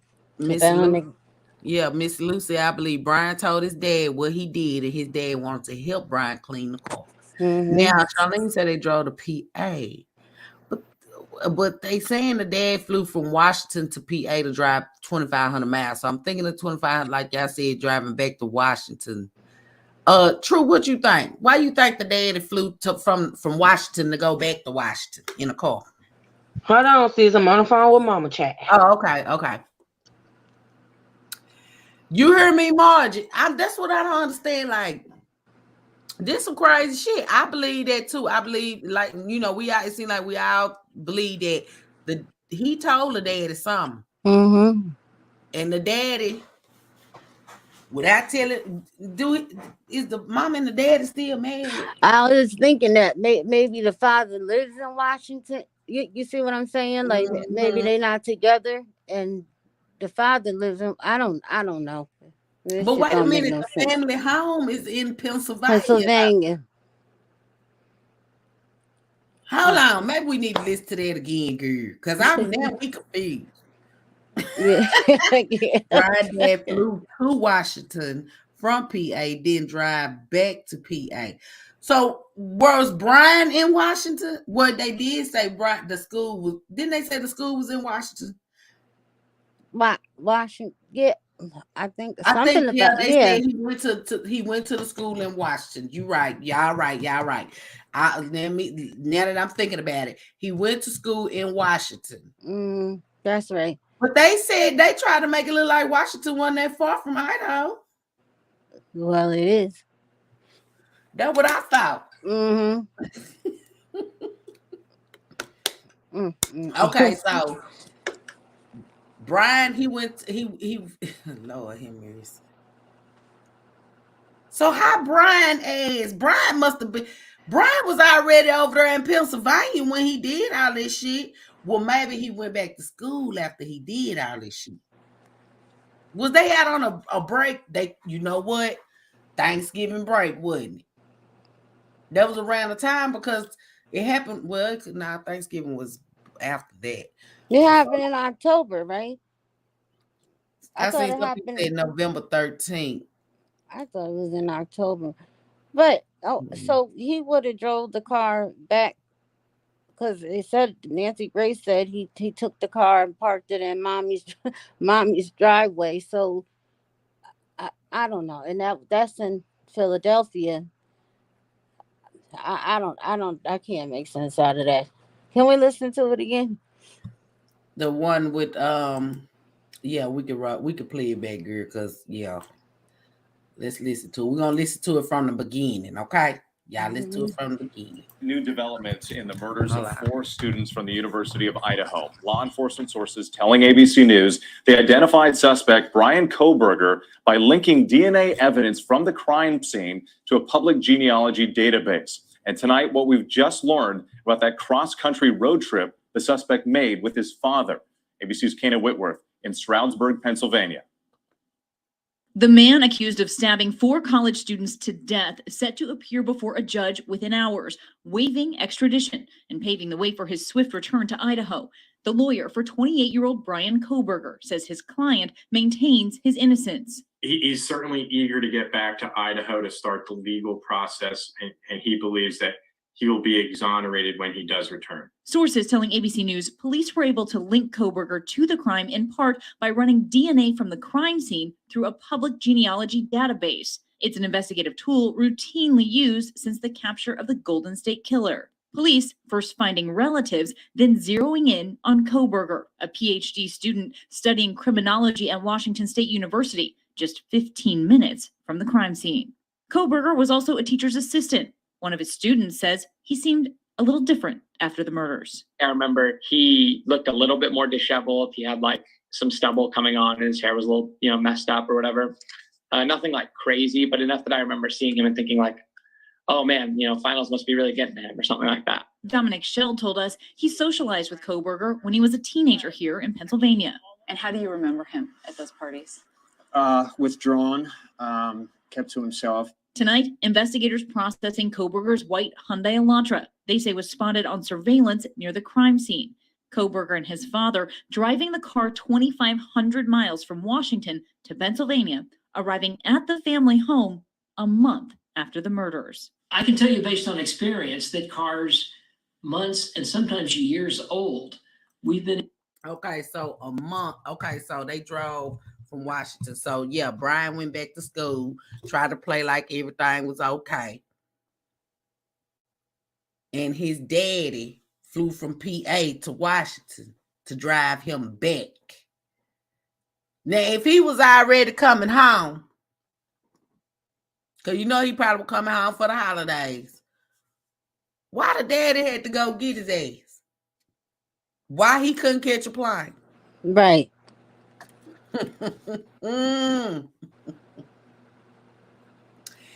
Yeah, they better get him. The father know a lot. Yeah, the daddy know that they had to plan right more. Yes, the father knows something. Mm-hmm. The father knows something because that was doing too much. You didn't have to go way to Washington. He could have flew too. Exactly. Yeah, I bet I wouldn't have a choice to drive cross country with nobody. Right. My thing is 2,500 miles. Yeah, who gonna choose that over applying? Yeah. And I mean, shit, they had a big, well, it wasn't, just a mansion, but they had a little nice family home. That's another thing they were saying is, that from what it seems like they got, they well off pretty much. So why is he asking for a public defender? You see, I think a lot of this is just, I'm telling you, I think that his communication with the BTK killer, I think there's a lot more that maybe they know of, but we don't. You know what I'm saying? Yep. I think he put him on to a lot of game. I really do. I don't know. Especially if Miss Old Catherine connected. Right. And I believe she probably gave him some game too because she taught him. Yeah. She taught him. Yeah, that's what it was. We're going to listen to the BTK daughter. I played this last night, but I'm going to play it again for the ones Missy said Brian graduated from college in PA. Then he continued his he was in Washington getting his PhD. Yeah, he graduated in PA with criminal justice. So I believe he wants. See, I believe he was going. If he wouldn't have got caught, I believe that dude was going to turn into a serial killer. He probably already was a serial killer. Like I said, we don't know how many. I don't believe this is his first time. I don't believe that either. The reason why he think he gonna get away with this, you know what I'm saying? Yeah. I don't think it's his first time. Remember, we said last night that we don't know that. You know, he hasn't already. You know, there's a lot of cold cases out there. You know what I mean? He could have started this shit when he was a teenager. You know, like he's 28 years old. He ain't just turned sick like this yesterday. You know what I mean? This is some deep rooted childhood. The friends say, you know, he always been a little off. There's no telling how many people he may have done this to and just finally got caught. But I do agree that if he didn't get caught, he would just kept going. Because it's like it became like a Jeffrey Dahmer thing, you know, where it's like a fetish almost to kill these people and get away with it. Well, apparently that's what our lay ass is doing it for, because we heard BTK last night say for sexual fantasies. He killed people for sexual fantasies. Sexual fantasies. Yeah. Are you serious? All them people in that one family, you know, who was the victim of that? The little girl. Yeah, the wife, you know what I mean? And then I heard there was older kids too that weren't home, you know, but she's the one that, you know, got victimized like that. Hey, Upper, yeah, he was nasty. BTK was nasty. I'm gonna play the interview from the BTK killer daughter, y'all. So in case y'all missed it last night, here we go again. And they gonna give a breakdown on old Catherine too. Ain't this video old Catherine was brought up? Why you gotta let old Catherine? They don't like old Catherine. Y'all need to go see how old Catherine ass look. She look Catherine got something up with her, girl. They need to question old Catherine shit. Because I believe she knows some shit too. That's probably why that boy asked, have anybody else been arrested? She probably, girl, come on, Flexi. I'm telling you, that question would not leave. When they said that, I said, this boy ain't gonna say nothing. Somebody helped him do this shit. Whether they were there with him or not, somebody helped him plot this whole thing. Yeah. The daddy helped him clean up. That's why he flew there to drive back with his ass when he could have just brought Brian ass a damn plane ticket or a bus ticket if he didn't want to ride on the plane and say, bring your ass home. Hear your shit when I don't email it to you. Jabal, we know the father could be a damn serial killer too. I mean, who knows? You know, because if you knew that your son did some shit like this, I know there's a lot of parents that would, you know, cover it up, as we've seen. There's a lot of parents that would turn their own kids in, but this is some gruesome. You know that he don't need to be out publicly around nobody for him to do what he did to them four people. You know, and for you to help him in any way, I wonder how sick the father was. That part. Yeah, some of this you know stuff what? is genetic. That's why I say they need to zero in on the daddy. Because the daddy probably was sick too. Yeah, you know how genetics is in DNA. Yes, ma'am, Chad. What you finna say, True? Why you think the daddy flew where he flew? Well, see, the thing of, excuse me, y'all, I'm sorry. The thing about the daddy part, like, I don't know if it's evidence of that trip was kind of strange. I must admit, I am gonna say that. But the whole thing is, unless they tie the daddy in, now I don't want to think that the daddy would have participated in that. He could have confided to his dad, and his dad helped him clean it up. Which oh my God, if he did, that's just too damn much. But unless it's you know, like evidence out there of that. Now with the old Catherine, Girl, Catherine is. You know, the softer side of me don't want to believe the dad knew what he did, but the logical side of me want to say when something appears to be rotten, it stinks. You know what I'm saying? Like it don't make sense, but I don't know. I just know the shit gonna come out. Cause like you said, Flexi, that statement he made about has anyone else been arrested? If you did this by yourself, why are you asking that question? Unless you know that you had somebody that helped you. And he pretty much let it be known with that statement. Whether it be the daddy or Catherine. Yeah. Somebody. It was it wasn't well calculated because he got caught, thank God. But it was calculated, and I think that he definitely had help, either from And like you say, you gotta think about the fact that this crime, he didn't just up and get up one morning and say, "Oh, I'm gonna commit this crime." Right. It was definitely premeditated. Mm-hmm. It was If you premeditated. stalked and followed and things of that nature, that's premeditation. He ain't just hop. He may have just hopped up and no, not the way he pulled that off. No. And I wouldn't be surprised if he had some help, y'all. I ain't gonna lie. There's a couple different reasons he could have said, was anybody else, arrested? That could have been, he could have just threw that in there, or maybe he did, like they said, it could have been. Well, I'm gonna tell you why I believe somebody else was in on it with him. Because when the murder of the 13-year-old baby, Siobhan Randall, God rest her soul, went down, they were still looking for the killers. They had a couple of people they had arrested because they cell phones pinged on the tower, certain tower. So it was one guy. After they issued a award for anybody coming forth for tips, it was one guy the particular day, and actually I knew people that was around him at the time because he was on the street in the hood where everybody was hanging out, and they said that he had Sorry, y'all. I'm sorry, my daughter called. I'm sorry. They said he had said he called in, he was telling the police, well, I think I know where her body must be at. See, I think his conscience was fucking with him. And he said, I think I probably could lead you to, I forgot exactly his words. But anyway, long story short, he got in the back of the squad car. And as they was driving, when they didn't even know they was in front of the house, he hadn't said nothing yet.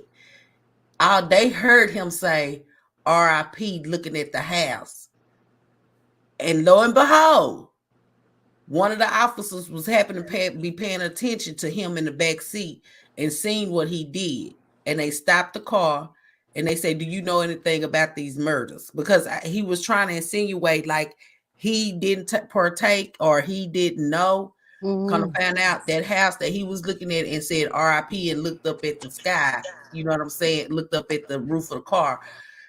They got out the car, got him out that car, and they went inside that house and he couldn't say shit. And they held his ass, they detained his ass because he knew. Come to find out, he he didn't actually murder, but he was with them to help dispose the body. Yep. That's a damn shame. That's why we pay the people, the officers and the detectives, they pay attention to certain shit. Because why would you say that? I'm with you too. He could have threw it up at first. I thought about that too. I mean, he could have threw it up just to throw them off. But I really think he meant what he asked. Did anybody else get arrested? Come on now. He had to know they hadn't arrested nobody yet. He been watching the shit. You see what I'm saying? He been watching this whole time. Well, Flexi, we can't think rationally. He might have been watching it the whole time, but he's very calculated, and you got to remember the people that he's been dealing with. He was infatuated and idolizing a serial killer, and in touch with him. So I don't know. I don't. It could have been. My thing is, if he been watching the whole time, he knew they didn't have a suspect. You see what I'm saying? So that's why I But question. they also throw stuff like that out to see, you know, for like to kind of throw the killers off. You see what I'm Yeah, saying? They put yeah. stuff out there like that, like act Mhm. like they don't have anybody else, and there's only one prime suspect or whatever. So it the same way he's playing games, You right. You they could right. be playing with him. Yeah, you right. It's just gonna be so many curves and lumps and bumps in this case. You know, these things people think, well, you know, the public or whatever. Well, they caught him and that's it. But this is some sick shit. So I just think it's gonna be a whole lot. You know, the videos that I was watching today, I seen where they're saying like so much more is coming out. You know, it hasn't really been spoken on. You know, because the cops, you know, obviously are not gonna say anything, and then the family, the parents get aggravated that they're not being told anything. But I was watching and looking into some stuff, and they're saying that the reason that they don't tell the families is because, you know, as family, you might want to share something. You probably are going to share something like this is what they found out, and somebody could innocently mention it, and then there goes like that telephone thing. You know what I'm saying? Where the story's going around or whatever about the evidence, and then somehow it hits the public and the internet, and it, you know, it gets all distorted, and so they don't Yeah, say anything sometimes even to the parents, and they of course they get frustrated because they want to know what's going on with their child's case. But yeah, it's a lot they do throw out there, and then a lot they don't, just to see what, because they thinking, you gotta think of all of those like on Law and Order and all of them people that, you know, I can't think of it, but that break down and analyze the mind of a serial killer or the mind of a killer, or you know what I'm saying, depending on what kind of killer it is. You know, somebody that killed multiple people at once or a single person, they sit there and try to break down their brain and think like they might think, so they to try to stay a step ahead too. You know, they not, just like we say he didn't just get nutty overnight. They know that too. Mhm. The whole Carla, we father thing. said it was gonna be a Lifetime movie. Go ahead, nurse. She put that. We said that last night, girl. Yeah, I believe it is. It Once it's is. all, you know, once it's all said and done, it is. It is. It's definitely gonna be a movie. Oh yeah. I mean, not. I don't mean to be disrespectful, you know, to the No, no, dead or you. whatever, but it's But you almost know like a that's what movie they now. do. It is Just like almost like it. they made that movie about Facebook, the Unfriended. Have y'all ever watched that? Mm-mm.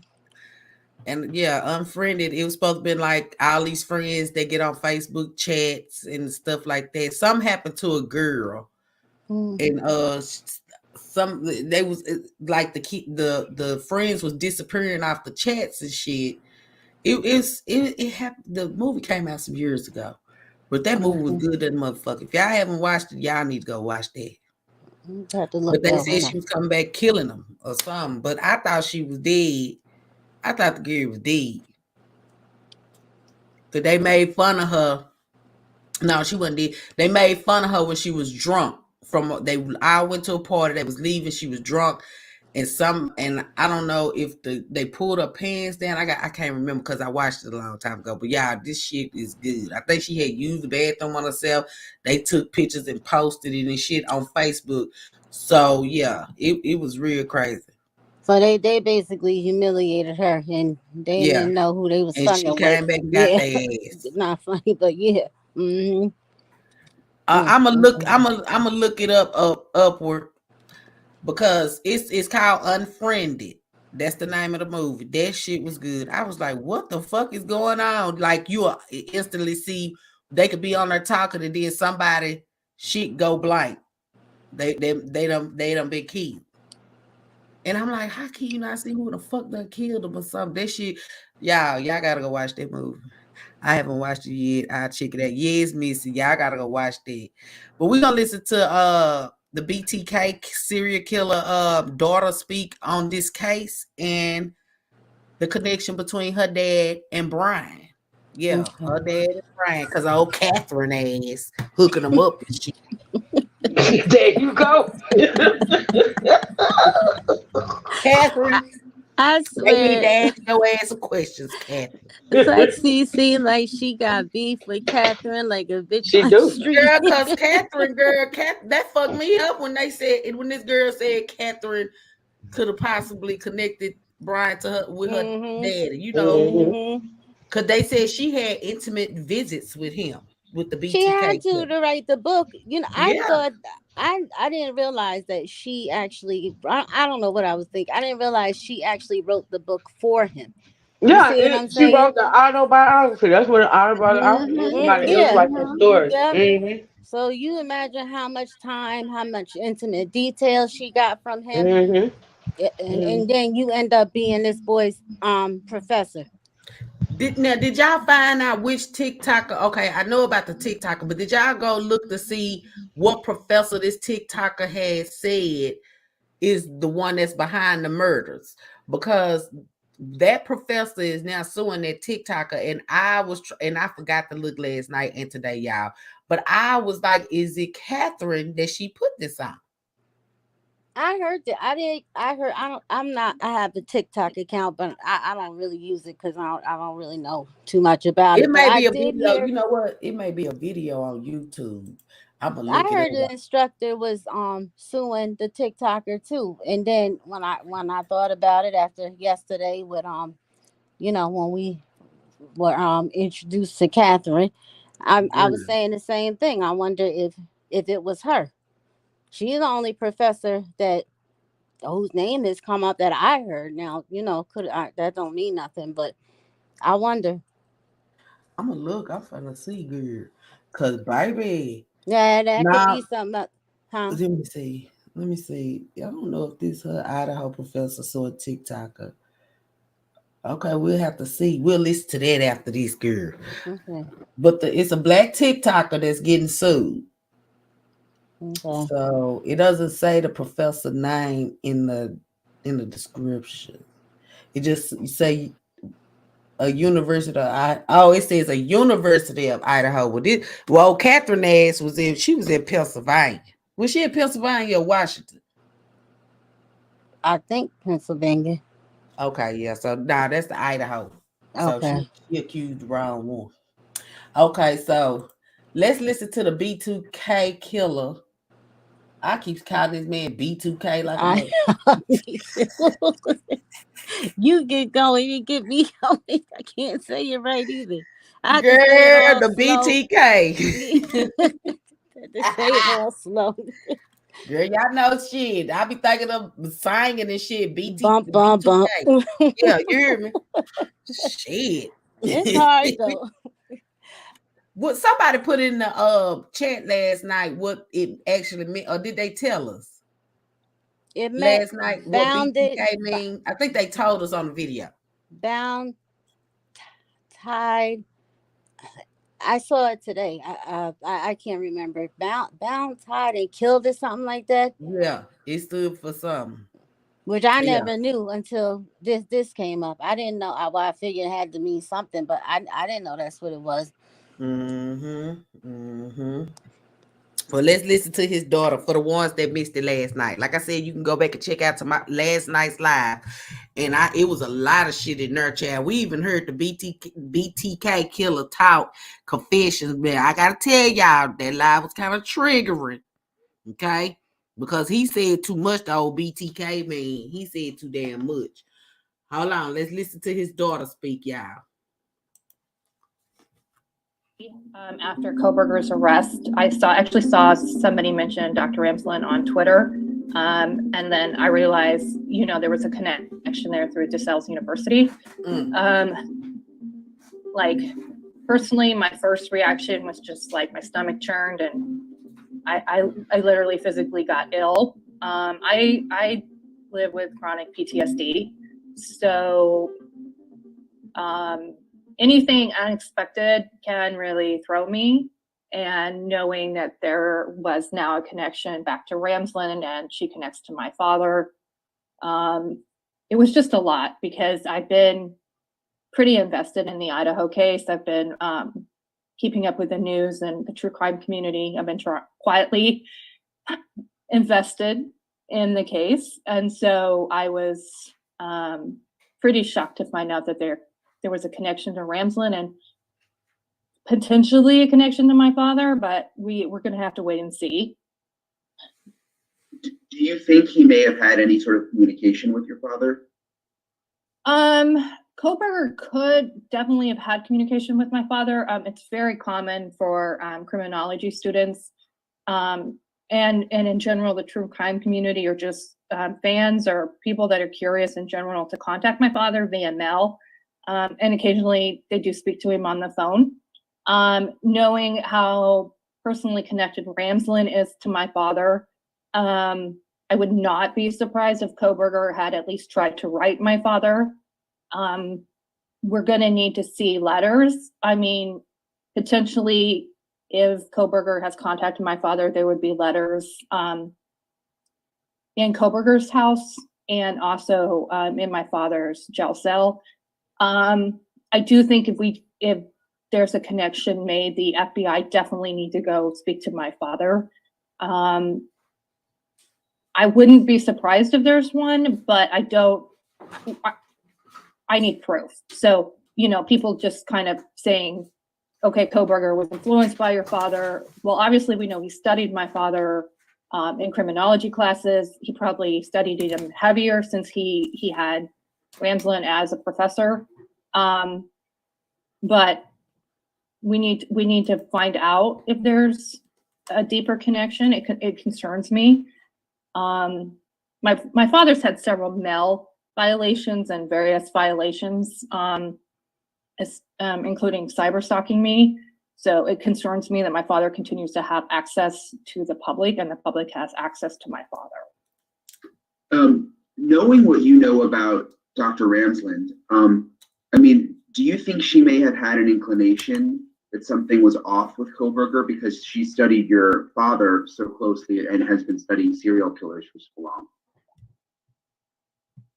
I mean, at this point, we need to believe that Ramsland, in good faith, didn't have any clue that Kohlberger was capable of this form of deviance.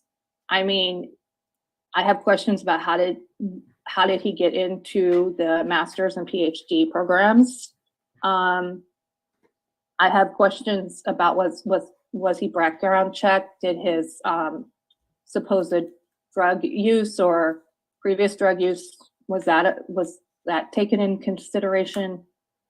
On the other hand, after being raised by a psychopath, I do know that they can hide very easily, that they can put on several masks and basically change. Wait a minute, did she say all this last night? This a lot. This another. I don't think she said all this last night. Or we didn't listen. Did we listen to the whole thing last night? No, I think what I played last night was like a little short version, but this is the exclusive interview. So, and I did hear somebody else say that he was on, experiencing with drugs and shit. I heard that too. Yeah, I don't think we didn't hear that yesterday. It must have been a different short clip or something. I think one of the psychologists brought it up when I was listening to that. They said he experienced with drugs. Yeah. Damn. Girl, girl, hold on. I ain't know. I wonder what type though. Girl, ain't no telling, honey. Cause Brian, it seemed like old Brian was off the fucking chain. Yeah. What you say, True? You wonder what? I wonder what type of drug. Oh, yeah. Yeah. Girl, let's see what he say. Let's see what the other dudes say too. Y'all list. She just said background check to get in the class. I'm like, a background check. Do you know he done hurt somebody or something? But that's what I'm saying. Yeah.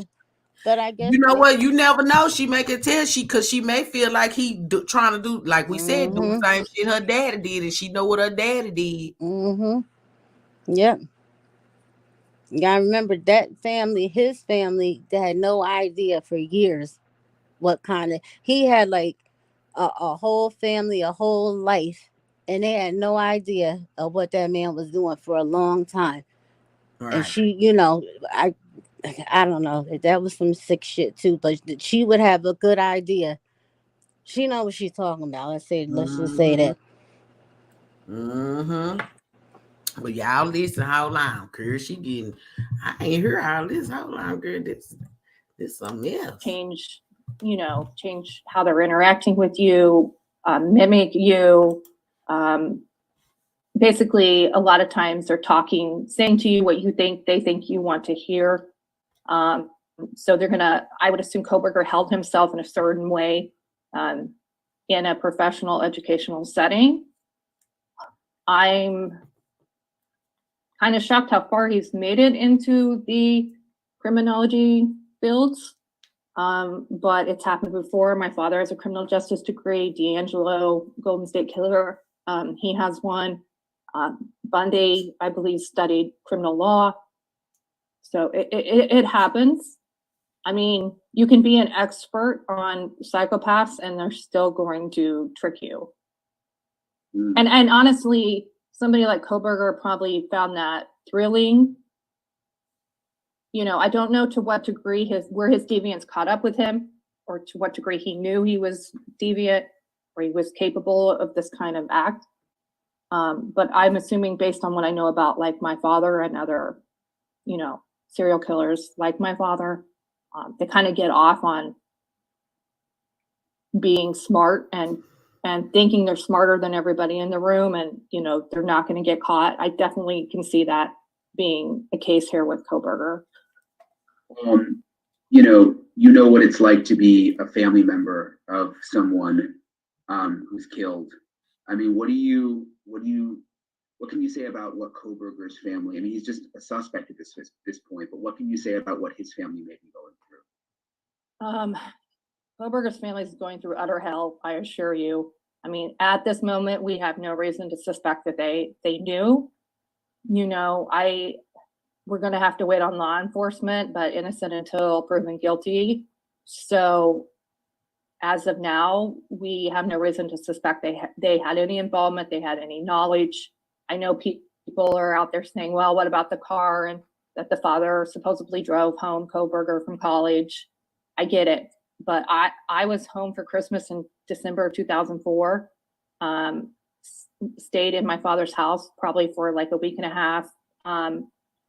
That was the last time I saw him. He was already kind of involved for several months with BTK Communications with the Wichita Police. I vaguely knew about that, but I was not, invested in it. I wasn't really looking at it. And my father would have been the last person I would have suspected. So I got the FBI knock at like around noon in Michigan. I lived outside of Detroit at the time, but it was like a detective team with, what I understand, like support from a SWAT team that went in and notified my mom, because they didn't know if my father had rigged the house. They didn't know what they were walking into. They didn't know if my mom was involved. So they needed to be safe. So I can understand the approach they took and why they did it at night. I also know, like in my father's case, they highly suspected my father, but they wanted to confirm it with DNA. So they watched him, would set up like a car with detectives and kept an eye on him for days, surveillance, or 4 or 5 days before they arrested him, waiting on DNA to come back. And they used my DNA. I was one of the first familiar DNA cases to catch one of these people. I might have been the first, I'm not sure. So it's a lot, and it's a lot for his family. It's going to be a lot. My father pled guilty, so we didn't have to go to court. But if Kohberger pleads innocent, then they're going to have to probably be witnesses in court, testify. You're talking years of therapy they're going to need, and like the quicker they can get into trauma therapy, the better. I made that mistake of not getting trauma therapy for 2 years. I thought I was going insane from the PTSD. So it's a lot, and they have every right now not to speak to the media, or the right to speak if they want. But I would recommend not speaking and until at least the case is over, the trial's over. Koberger has indicated through his public defender that, you know, he is innocent essentially at this point. That's what he's saying. I mean, as a family member of someone in this situation, I mean, initially, did you believe that your dad was innocent, or did you immediately, you know, look at the evidence and say, okay, I think he's guilty? When the FBI agent notified me, I mean, he was clearly, he was like, your dad is BTK. It wasn't a question. And I went into shock instantly, but I spent a while trying to defend my father, you know, saying, hey, he's a Boy Scout leader, he's a church leader, he's a really good dad, he took me camping and fishing. He's basically like, damn, he was the Boy Scout leader. So that's y'all. Is that how he chose his victims? Girl, you know how many crooked Boy Scout leaders out there? Yeah, pretending like he wants to help. Let me tell you something. The Boy Scouts and the Girl Scouts, they got some things going on too. Oh hell yeah! That's why my grandmother got them up out of there. They stole their last little batch of cookies, and it was. I cannot with you, child. I tell you, he was a complete. He had like a like she said, she would have never known. I saw the movie about it or whatever, and I mean the wife. I think he was with. I don't know if he was with. They got a movie. Yeah, it is. I don't know. It was a year, like a year. It was years ago. I know I seen or. Girl, I'm gonna have to look that up and watch it that. It was either a movie or like one of them reenactments that they do, like it. But it was his story, and the white the poor family just shocked and devastated because they had been hearing about this killer. You know what I'm saying? Yeah. And living, life as if there's, you just gotta be careful because somebody's out there. And then to be told that that's your husband or that's your father. Yeah. Like you said, the Boy Scout leader and the man that goes to work every day and community provides church for the service family. member and shit. Yeah. Missy Lou, I think she said she was home from college visiting for the holidays when they got a hold to him. That's what she said. I think too that means that was her whole childhood. You see what I'm saying? She not finding this out till she's I know that had to be devastating. Oh, she said, how old was she? So by her being in college, she probably was 18, 19, 20. One of them, Chad. She was grown. Yeah, she was grown. She wasn't no kid. Girl, well, let's listen to some more, girl, because, honey, girl, I'm going to have to go look up this movie because I want to know what the hell, There's probably a bunch of different. I noticed there's something out there because I seen it. I know I seen. I don't. Maybe I shouldn't have said a movie, but it was like a reenactment or something of his story. And because I saw it and I know it wasn't the real life people. After they had caught him or whatever, and just the way, even the story was it's just sad because when I say that they was in shock. And had no idea. Like I said, they live in life thinking, there's a serial killer been around for years around here. And that's your damn daddy. And just think what she went through trying to defend him. You see what I'm saying? Mm-hmm. She said she spent years trying to defend her daddy. So, and that's probably why she didn't get any counseling right away because she was in denial that he was guilty. Missy said, I'm scared to watch the movie. I just want to know, do anybody know how he chose his victims? I'm saying by him becoming all these community service members and shit. That's how he probably picked his, what did I say? His people. Was it just random? Because last night when we heard him confess, he gave names of the people, the first family. From 1974. Told exactly what happened and everything. And let's be mindful, he got arrested in 2005. Mm-hmm. Yeah. The Hunt for BTK Killer is one of the movies. Oh, okay. Thank you, Upward. I knew I wasn't well, not that crazy. Thank you. Upward. Yeah, I'm gonna watch that. I'm gonna watch that because I just don't get it. I don't know. I think Criminal Minds had a little scene where it was a man that kind of looked like the BTK killer, and he, they had it. Yeah, some of that stuff be based off the real. I It, just want it to don't say be that. like the exact story, but it be like cases based off of stories like that. Yeah, I love Criminal Minds, baby. I love it. Even SUV, Law and Order to be like, I think they said in the beginning that some of these stories might Or be based off real life. Yeah. Yep. And they do like Law. If you pay attention to Law or even the original one, which I loved, they would do stories based off of what was in the news in that moment. I think that's why they had to announce that because it was always not a recording, but an announcement type of thing in the beginning. Yeah. I love me some Law and Order, but that original Law and Order, I love it. I do too. I like SVU, don't get me wrong, or SVU or whoever they is. I love them. I love Elliot. I love Olivia, but that original Law and Order had me. Yeah. And then when they had that, they had another one, not Criminal Intent, because I liked Law and Order Criminal Intent, but it wasn't the same. He was weird. But when they had started one in Chicago with Old Boy. I like that one too, but yeah. It did change. Yeah, it changed. Girl, I think they had a scene of the BTK because this dude was killing, and then it was a church out doing the search, and he signed up to be to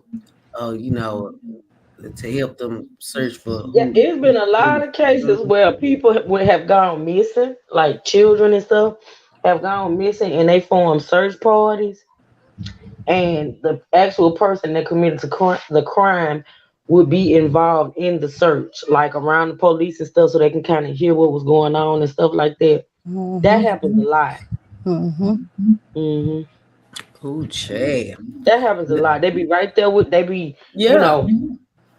supporting the family, searching and everything, and they be out there when the crime scene appears. If it's a crowd, they be out there. We know that because the suspect always come back. Return to the scene of the crime. They always come back. It's something they like. I guess the Look scene. how old boy rolled down the street. Oh yeah, he rolled down the street. He sure did. It's crazy. It's crazy. Okay, there's a few of them.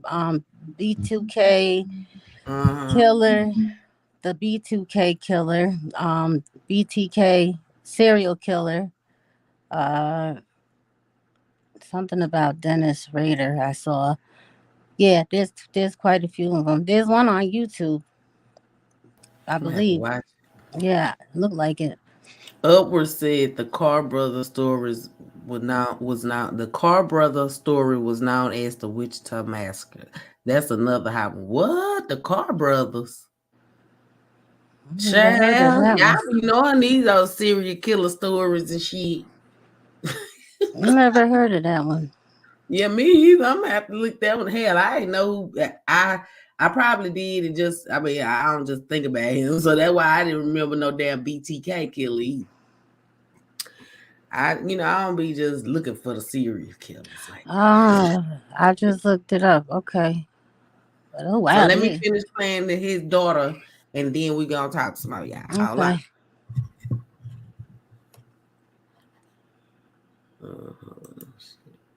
That's the wrong one. Okay. My best friend, there's no way this man did what you're saying. And for me, 7 of the murders took place before I was born. So I didn't even know about the BTK cases until 2004 when my father came back up in communication. So I'm asking what are the dates because I'm trying to alibi him. I'm questioning what's happening. I said, you got the wrong guy. You had arrested the wrong guy in December. I'm asking for dates. And then he says 86. And then I remember that my neighbor lady down the street had been murdered in 85, and that it was a strangulation, and as far as I know, was unsolved. So I actually, as far as I know, turned my father in to be looked at for the 8th murder, and they called it, the FBI agent stopped and called it back. And then there was a 10th. So, but my father was confessing within 6 or 7 hours of that day. And so we were called by the FBI that night and told that he was confessing. And I literally was like, he's confessing to what? You're still just in complete shock and denial and arguing, with the FBI. Yeah. And then they said they had found mementos that my father had taken from the victim's crime scenes inside my house. So that night I was still trying to alibi him. So I was researching the cases, trying to alibi my father, trying to remember when I was a little girl. I mean, we're talking about when I was 6, 7, the oldest I was 12. And I came across an audio tape of my father where he had been recorded reporting a homicide in 1977 before I was born, a little clip. And in hindsight, I knew right away it was my dad. As far as I know, I had never heard that audio clip before then. I was protected. I was 26. I was young, married, protected, living outside of Detroit, Michigan. Honestly, if I had been in Wichita, still living with my parents, not married, I probably would have had my nose stick in this case, in the BTK cases. And it could have been a completely different ending to this story if I had been. So within that first night, then I had to start coming to terms with that my father had done this. And the next day they announced that he had committed these 10 murders. And I ended up going home and being with my family. My mom was in denial, kind of go back and forth. She go through this grieving process. She said it was like her father, like my father had died, like her husband had died. So everybody just deals with it differently. And then there's letters early on between me and my father. I'm basically saying, look, if you did this, if you're guilty, take the plea, spare the community, spare the victim's family, spare us. And he did take the plea. But my family didn't speak to the media. We were told early on by the FBI, don't talk to the media. It's going to make things worse. And I was like, make what worse? By the first day, I saw a video of you knocking on their door. Like that was my reality of cameras, in my hallway, in my apartment, people knocking on the door, trying to get interviews. I know you guys have a job. I get that now. Early on, I was so angry at the media. I was angry at the media, angry at the FBI. I just angry at everything. So, I mean, was knocking on the door yesterday, but sometimes people it's your job. And they also sometimes you're surprised and they want to talk. They want to talk, and that's. Let me stop it right there because I got a bag of minute. Then did she say she was young, finding like little notes and shit that her daddy had wrote? And souvenirs. Remember last night when he was confessing, he said he took a radio and something and he didn't know why. And I said souvenirs. So she was finding souvenirs and didn't even know. She's young and didn't know what that stuff was. Okay. Girl. This is something else. Hold on, y'all. Let's finish listening to her because she telling the girl. We ain't listening to all this chat. A right of everyone to talk or not to talk, and we thought not talking, sort of being that good Midwestern shut down, quiet, private family was the answer, but I was suffering. I was dying inside. I literally was dying inside for years. And so when I finally did start talking, and I started with my hometown newspaper because they knew the story and they handled it well. I wasn't even supposed to start talking in the fall of 14. It just happened. But talking helped me in a way nothing else could. So even talking to you helps. And then talking about it, because it's so rare for somebody like me to actually be able to speak up and willing to speak up, that I've had thousands of people reach out to me since I spoke up saying I'm helping them because they have criminal in their family, they have mental illness, or they have trauma, or they've committed a crime, or they need to forgive somebody. So I never expected that side of it, and that's all grace. To be able to sit here like and say like, hey, I've been there, and you will get through this, and you will survive.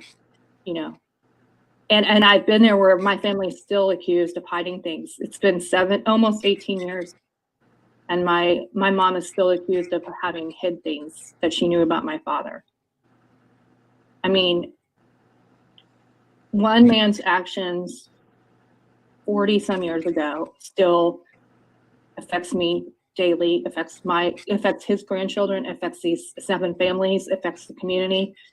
Law enforcement that spent decades of their career trying to catch my father. I mean, do you know what that does to like a detective? I mean, and now you're talking about the Idaho murders and those young policemen that went in first. Do you know how much like trauma counseling they're going to need? How much care these families are going to need?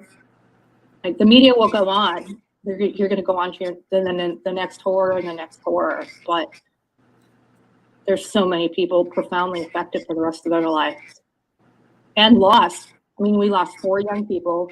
We lost their chances of being married, having children, being positive influences on society. We just lost them for no reason other than some guy couldn't control his deviant behavior and didn't ask for help.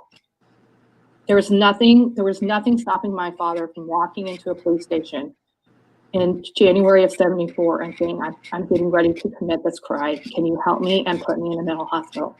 There was nothing stopping Kohberger from doing that. They just don't care. They're a psychopath. They have this line. We have lines. We have moral lines we don't cross. They don't have one. Or it's very thin. Nurse, put your phone on mute because I hear a little echo when I'm playing it. Oh, I'm sorry. Are you okay? Hello.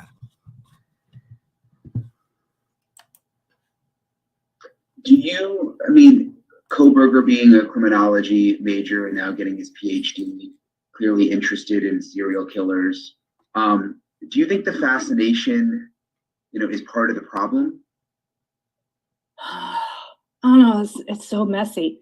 I mean, you've got to train young minds to catch these guys, and you got to train them to catch them faster, right? So you're going to have to educate on these crimes. You've got to put my dad's in the textbooks. All these big guys are in the textbooks. You got to put them in there because you got to study them. But where is that line of where it becomes a fascination or obsession? And where does it become a line of trying to one up these guys and commit the perfect crime? In my opinion, that's where we're at with Kohberger.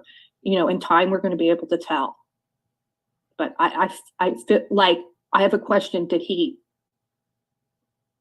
join criminology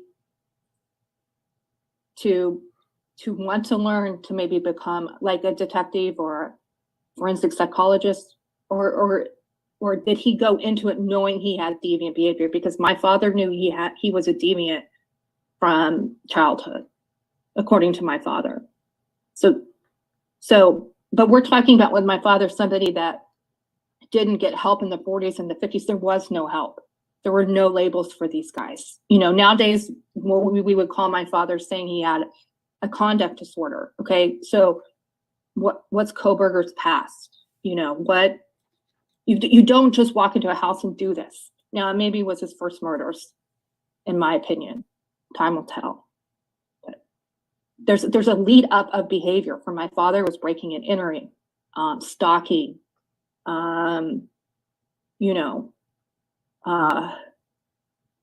drawing these things, fantasizing about bondage. My father's a sexual sadistic psychopath. I don't think that's the MO here with Kohberger.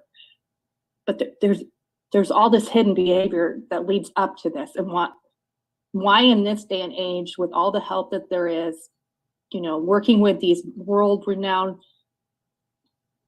criminologists, why is nobody catching this?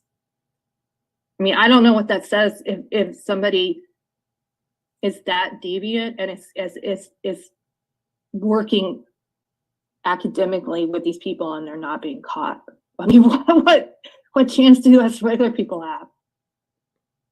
We don't, really. I mean, if somebody wants to do this, they're going to do it. And that's something I had to learn. It was very hard to accept with my father. You cannot, if they're going to do it, they're going to do it. And hopefully you just catch them before they do it again. Because I think just the fact, again, I mean, you said it already, but the fact that, you know, he was studying with this professor that has this intimate, close relationship with your father, it's just very strange. It bothers me on a lot of levels because I know how narcissistic, pathological my father is, and how he wants to be known as this really bad man. He wants to be remembered as that. You know, was Kohberger seeking that out to be the next Bundy, the next BTK? I mean, people are even saying, hey, Kohberger's got the initials BCK. Now the kid you can't blame him for what he was born with his name, but at some point, did that influence him later on? You know, did he think that was neat? You know, did that drive some of this? I don't know. I mean, the only person that really has those answers is Kohberger. So it's gonna take after the trial if he's even willing to talk. And if he's honest about it, because with somebody like my father, you can't necessarily believe what they're saying. Like you have to take it with a grain of salt, unfortunately. You know, it's senseless. It's so senseless. It's so senseless and pointless and devastating. I want to figure out how to stop it. Like, it's hard to be the kid of this guy and live with this, you know, and then see somebody else go do this and wonder, did your dad influence him? Did your dad talk to him? Like, was he studying my father outside of academics? I mean, am I ever going to get answers to that? I don't know. And it doesn't matter.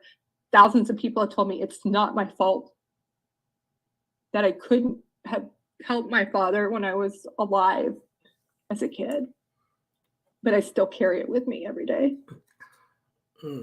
So, I mean, I speak up and do this because I think I have some answers, because I'm really, really sick of people saying, have like, some answers. Psychopaths don't have feelings, you know, that it's all just a shell. And that's not how I knew my father. And the reason they hide so well is because for my father, he could turn it off and on and show you what he wanted to show you. But when he was with me, he was my dad. He wasn't ever BTK. I don't know BTK. There's only one person that survived BTK. So I'm interested, does Kohberger sort of have like that, those shells and layers, who he's showing people? I don't know. We'll probably find out in time, maybe. I'm just really, really, really thankful they caught him so quickly. You know, that, I mean, excellent work on Ellie's part. And nowadays with DNA, I mean, there isn't the perfect crime. It doesn't exist, not anymore. So if anybody out there is trying to do it, just don't.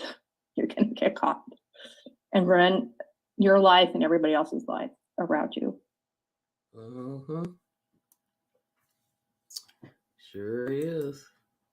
That's the end of that, child. And then I didn't even look at it. Look, she said people going around saying, well, Brian is the BCK. Because, you know, his name Brian Kohberger. So his middle name must start with a C or something. I think it's Brian Christopher Kohberger. So ain't that some shit? BCK, BTK. Then BTK is bound, terrorize, and kill. Yeah, I think they somebody had went on to put it in the chat. When was that interview? That interview. Damn, let me just go back and look. I had clicked it out, but I can look for you. So, oh shit. Here, hold on. History. Let me see. This was done. Damn, I'm gonna click on it again. This was done 9 hours. It was uploaded 9 hours ago. It's the full interview. So maybe when I played the little clip last night, maybe the little clip came from, you know, and you know how they do the little trailers, let you know what's coming. Mm-hmm. That's what they had to do. So what you got to say about that, Cease? Child, I don't know why you trying to boggle my brain with this, man. This shit is, man, listen. All I'm gonna say is in situations like this and listening to that little and then she had a little tremble in her voice and stuff, like she was upset. Yeah. Girl. Yeah. That's why people have to realize that when you and I don't think people do realize it, I know they don't. And that's why a lot of times when somebody go out and do stuff like commit crimes or commit murders and things of that nature, I think people tend to forget that the family also suffers. Now we get that, you know, it's the guy that did it, right? It's the people that do it. But then, you know, we tend to want to judge the family and hold the family accountable for their actions. And a lot, you know, shit like this breaks families up on both sides. And I don't know, Flexi, this right here. Yeah, it's a lot. It's a lot. Coming with some deep shit. Yeah, deep shit on Brian ass. Brian, hi Melissa girl. Hey. Hi Melissa girl. Be fucking, you know, people go out and do shit and they don't think about it. They be fucking people up for real. Okay, Melissa, thank you, girl. Yeah, they do be fucking people up. Cause baby, his ass is something else. Now don't get me wrong, there's some families out there be knowing motherfucker crazy. Like if you a 5-year-old, you around here killing dogs and shit, then you know, hey, it is what it is. Like you know something ain't right. But that's what I'm saying. Yeah, a lot of times that. the families don't have a clue. Like they really, you know, it's some killers out there. Like I was watching this movie one time with this guy, and y'all, I know it was in the news, but please don't ask me the case because I don't remember the names. But there was a guy, he had a whole wife and kids, and he was leaving home in the middle of the night going out raping women. That woman had no clue. Let's say she had no clue until they got his ass. He had been raping women for years. I don't know how he was leaving out in the middle of the night like that, and she didn't know, but she did not know. Oh, he was over there doing the dabs and shit. I was just thinking that when I said, let me shut up because I ain't gonna have it that they said he, you know. I said, but as soon as she said sneak out the house. I'm talking about the sneak. Now I know Devin ain't did nothing crazy like that. But that sneaking out the house at night. That's what Ellie said he did. Shit. Yeah. The sneaking link. I said that sure sounds familiar. Somebody doing that. Then it pops in my head. So let me not say that. She went on and said it for me.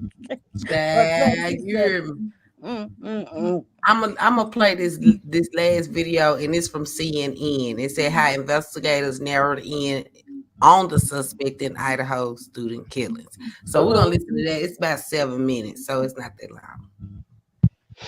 So let's listen to what they because this was uploaded 3 hours ago. This was 3 hours ago. So I want to see if it's something new that we ain't heard yet. Hold on. What is this? Okay, wait a minute. Internationally, the suspect in the University of Idaho student killings is scheduled to be in court tomorrow in Pennsylvania, where he is expected to not fight efforts to bring him back to Idaho to face 4 murder charges. Today, CNN's Gene Cassara spoke with the public defender assigned to the case in Monroe County, Pennsylvania.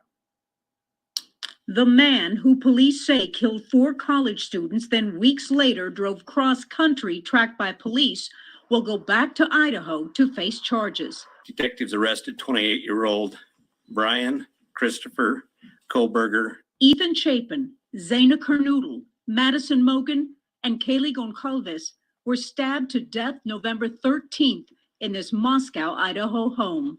This was a very complex and extensive case. DNA was recovered at the crime scene. A source with knowledge of the investigation tells CNN the suspect was identified through genetic genealogy, a process where DNA from an investigation is compared to a public database, potentially leading to a family member of a suspect. Koberger's lawyer says his father flew to Washington State to bring him to Northeast Pennsylvania for the holidays. His father actually went out there and they drove home together.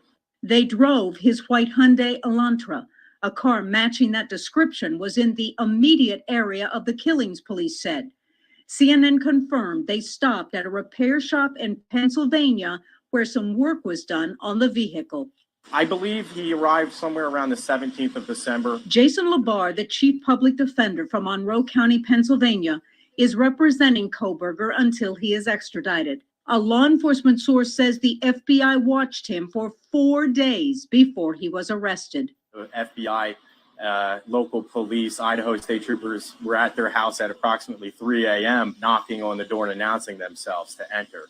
Koberger graduated in May from DeSales University in Pennsylvania with a master's in criminal justice and was pursuing a doctorate at Washington State University, only about 7 miles away from the University of Idaho. He has to appreciate the seriousness of what is happening right now. Oh, absolutely. He is very intelligent. In my hour conversation with him, that comes off. I can tell that. And he understands where we are right now. While in college at DeSales, Koberger asked ex-cons to participate in a study. This study seeks to understand the story behind your most recent criminal offense, with emphasis on your thoughts and feelings throughout your experience, he wrote on an online message board. This person that had been, kind of grading my papers was, allegedly this horrible murderer. Koberger was working as a teaching assistant in Washington, and one student claims his demeanor and his strict grading changed after the murders. He started grading everybody just 100s, and now obviously he seems like he was probably pretty preoccupied. For victims' families, this arrest is a step toward closure and a chance to see Koberger in court. It's a little bit of hope. Things are moving in the right direction. There was a lot of time of not knowing. We're going to definitely look this guy and look him in his eyes. He's going to have to deal with this. And the extradition proceeding will take place right here in northeastern Pennsylvania tomorrow, 3 o'clock Eastern time. And after that, the authorities will get him back to Idaho, where we very shortly thereafter will have his initial appearance to face those 4 felony counts of first-degree murder. And the chief public defender here in northeastern Pennsylvania did tell me that he does believe in Idaho, which has the death penalty, that this quite possibly could be a capital case. Jake? All right, Gene Casares in Monroe County, Pennsylvania. Thank you so much. Appreciate it. Former Boston Police Commissioner Ed Davis joins us now. Commissioner Davis, sources tell CNN that authorities used a public DNA database to find potential matches between DNA found at the murder scene and then the potential family members, and that led to the suspect. Hypothetically, how would that work? Has that happened before? Hi, Jake. Yes, it has, and it's being used more and more often. But you have to remember that this is not a definitive test. That will give you sometimes a number of suspects, dozens, maybe hundreds, that you have to start to filter through.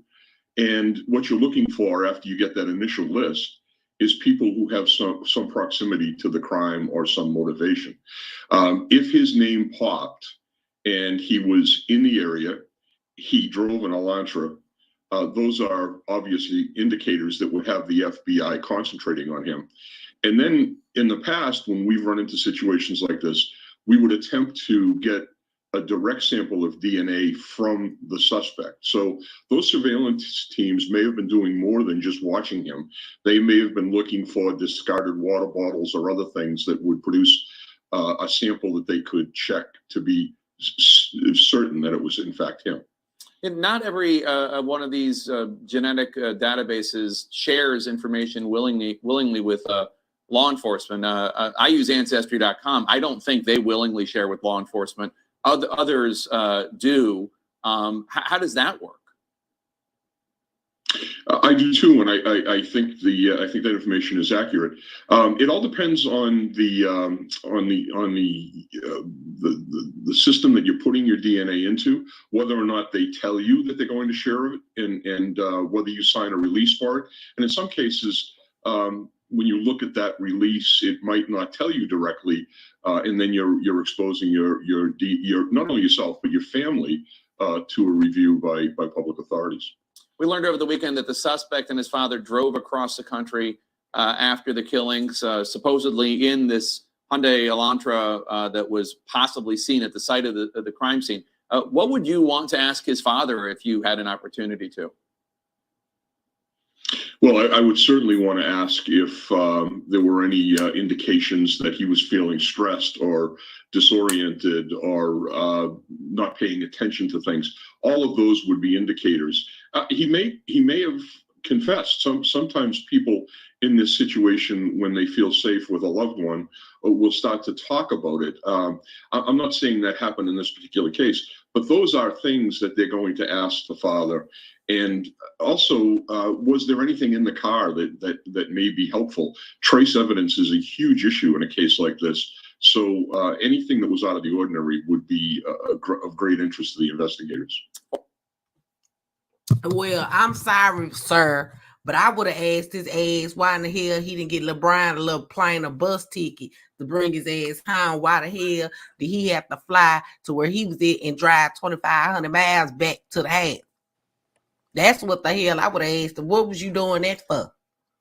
Right. Because then you gonna have to tell him, he gonna have to confess then. I have to say something.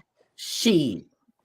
I'd be like, hell, what the fuck you why you fly there and then drive back? That's crazy. To me, that would have been the obvious question to ask. You know, like. Yeah, but Mr. Sir, he didn't think about that. Fuck that. Well, y'all, this is some interesting shit. Of course, I'm gonna be on cue tomorrow, listening out, because I know it's gonna be a lot of media coverage. When you know how they be all outside the jail chair, they be waiting for them to bring them out and go put them in a car so they can get pictures. They're going to get pictures of this man, and I know it's going to be media waiting for his ass to get there. And you notice, I noticed they do with those, like those, you know what, I'm not going to say that. I'm going to say this. You know how they do with certain criminals that get caught, and they do the little walk of shame. I call it the walk of shame. They get extradited, and they come back, and they, you know, take them from the car to the jail or whatever. Who wanna bet me that he gonna have on a bulletproof vest? Oh, you know he. But you don't see that all the time though. You only see it in certain situations though. Because he was in the media, it's going out. You know, everybody know about this story. So anybody, just like they be trying to kill the president, you know, they try to kill the president. Shit, you know, when he after like that, they gonna protect. I'm trying to figure out. They don't protect all of them. No, they don't protect all of them, but he been in the media. That's what I'm trying to say without saying it, Mr. Lou. But I'm gonna keep it cute. What she say? Great coverage. No, it's only. Y'all is crazy. And I'm not saying he shouldn't be protected because you can't do an eye for an eye. Of course, you're not supposed to do that. But you know, if you're gonna protect one, protect them all. And then I'm still fucked up about the little killer they had, and they took his ass to what, Burger King, McDonald's before he went to jail. I heard about that, but I don't know what killer it was, girl. I remember the young guy. I can't remember his name. Yep. I think he did a school massacre, if I'm not mistaken. Oh, the little boy down there in Florida. Wasn't it the one down there? Was it Florida? I can't remember.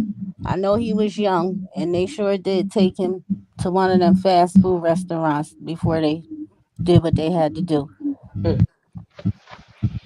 You know, I also heard, I watched this video twice. Now, I don't know. They were saying too, I watched two different videos. There's a woman that said that she was in jail with him. Like, I don't know what kind of jail this is, but I guess like in the cell next to him.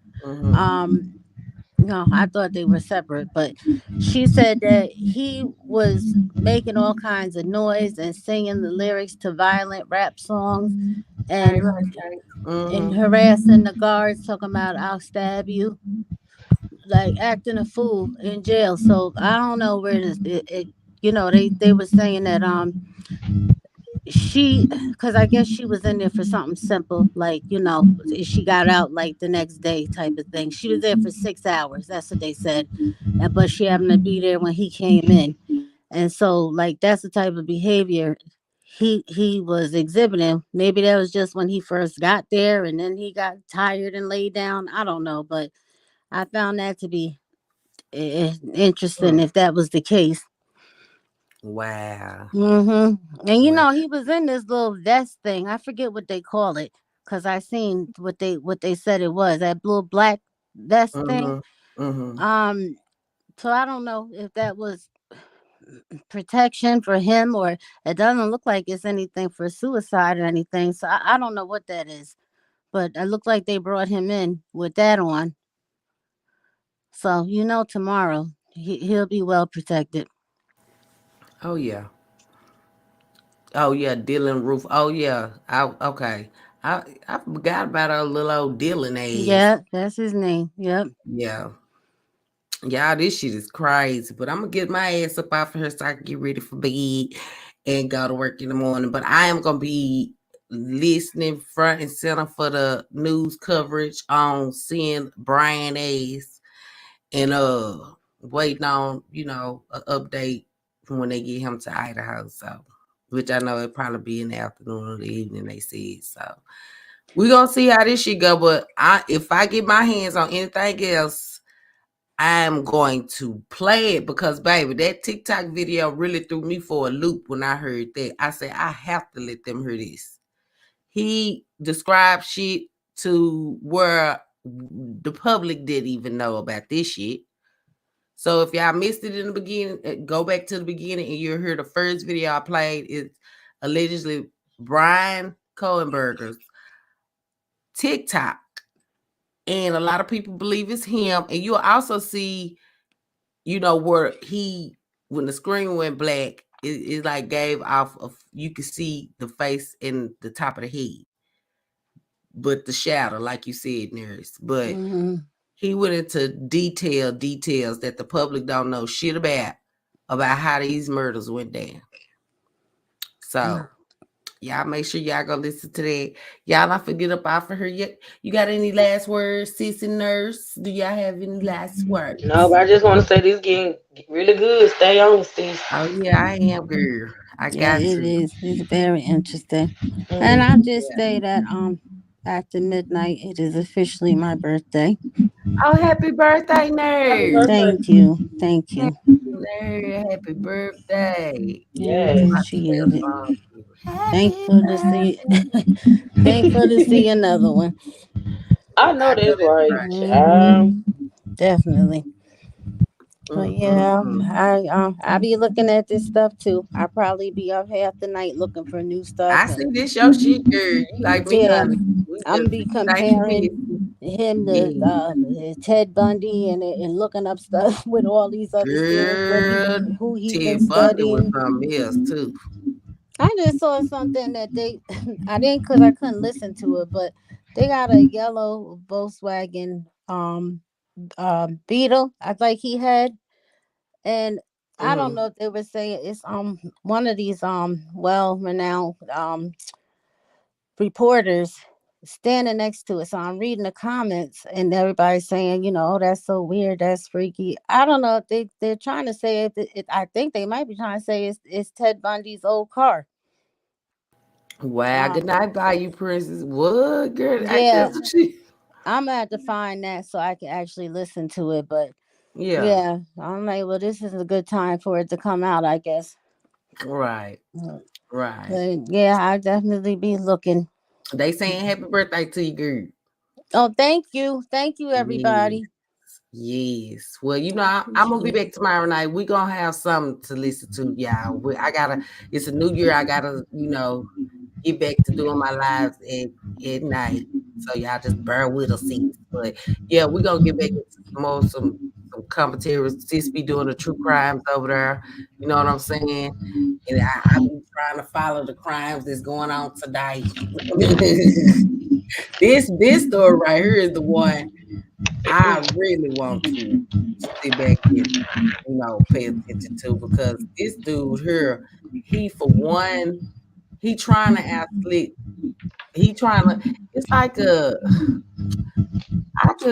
It's a game for him, It's a y'all. game It's for him. Yeah, honestly like like a game. he trying to outsleep the authorities because he feel like since he graduated criminal justice, they already say he feel like he's smarter than everybody. So he feel like he's smarter than the police and the agent, And the he wanna, FBI yeah, agent, and he wanna the prove judge, it. and the jury, and all them. He think he It's can do it. it. So It's a game for them. That's why I was saying it's like that narcissistic behavior. Like they think they are smarter and a step ahead, and it's fun to them. For some reason, this type of shit, sick shit, is fun to them. You know, I was just reading too while we were listening about I can't even remember what serial killer it was. Ted Bundy, that was sending, he was sending letters to the library, to, I forget where, all kinds of places. You know, this is a shame that this is going on in the community. He's Right. sending stuff. That's what he was sending. Right. You know, yeah, like to kind of taunt, but no, Mhm. you know what I mean? Like it's like I'm staying a step ahead, and they think that they smarter than they actually are. But that's the feeling, I think, that that really gets them off too, is thinking that they are smarter than the police. And I think that's this man's case too. I think he Yeah. thinks. And when the daughter was talking, saying about letters and things like that, I I've been saying visits because I don't understand, like, what would prevent him from getting a visit. Like, if he can write a letter, I mean, is he under some sort of conditions where he can't have visits? Or I yeah, I never heard of that with a prisoner unless it was for behavior issues. But like, why couldn't what would Right. prevent this boy from going to actually see this man face to face? Right. Right. But Upper says, does anyone know until Norman will be sentenced? Girl, you I gotta thought ask they already PP. sentenced his ass. You gotta ask PP. I thought that, well, nah, that wasn't him. That was somebody else. Them other accomplices, I think. Yeah, I don't think he's been sentenced yet. I don't know what's taking so long, but Child, me either. Thank you, right. Well, yeah, I'll be back tomorrow night. We're gonna get it. We're gonna follow this story. We're gonna keep following this story, and I'm gonna keep looking for new shit that that come out on him, on old Brian ass. Cause Brian just done did the fucking most. Ooh, Lord. Well, y'all know my motto. Stay blessed, never stress, and get you some motherfucking rest. This will continue on tomorrow night. Oh, Brian Koberger ass. Okay. I love y'all, sippers. Y'all stay good. Nurse, thank you for coming up here, sis. You too. Love y'all. Yes.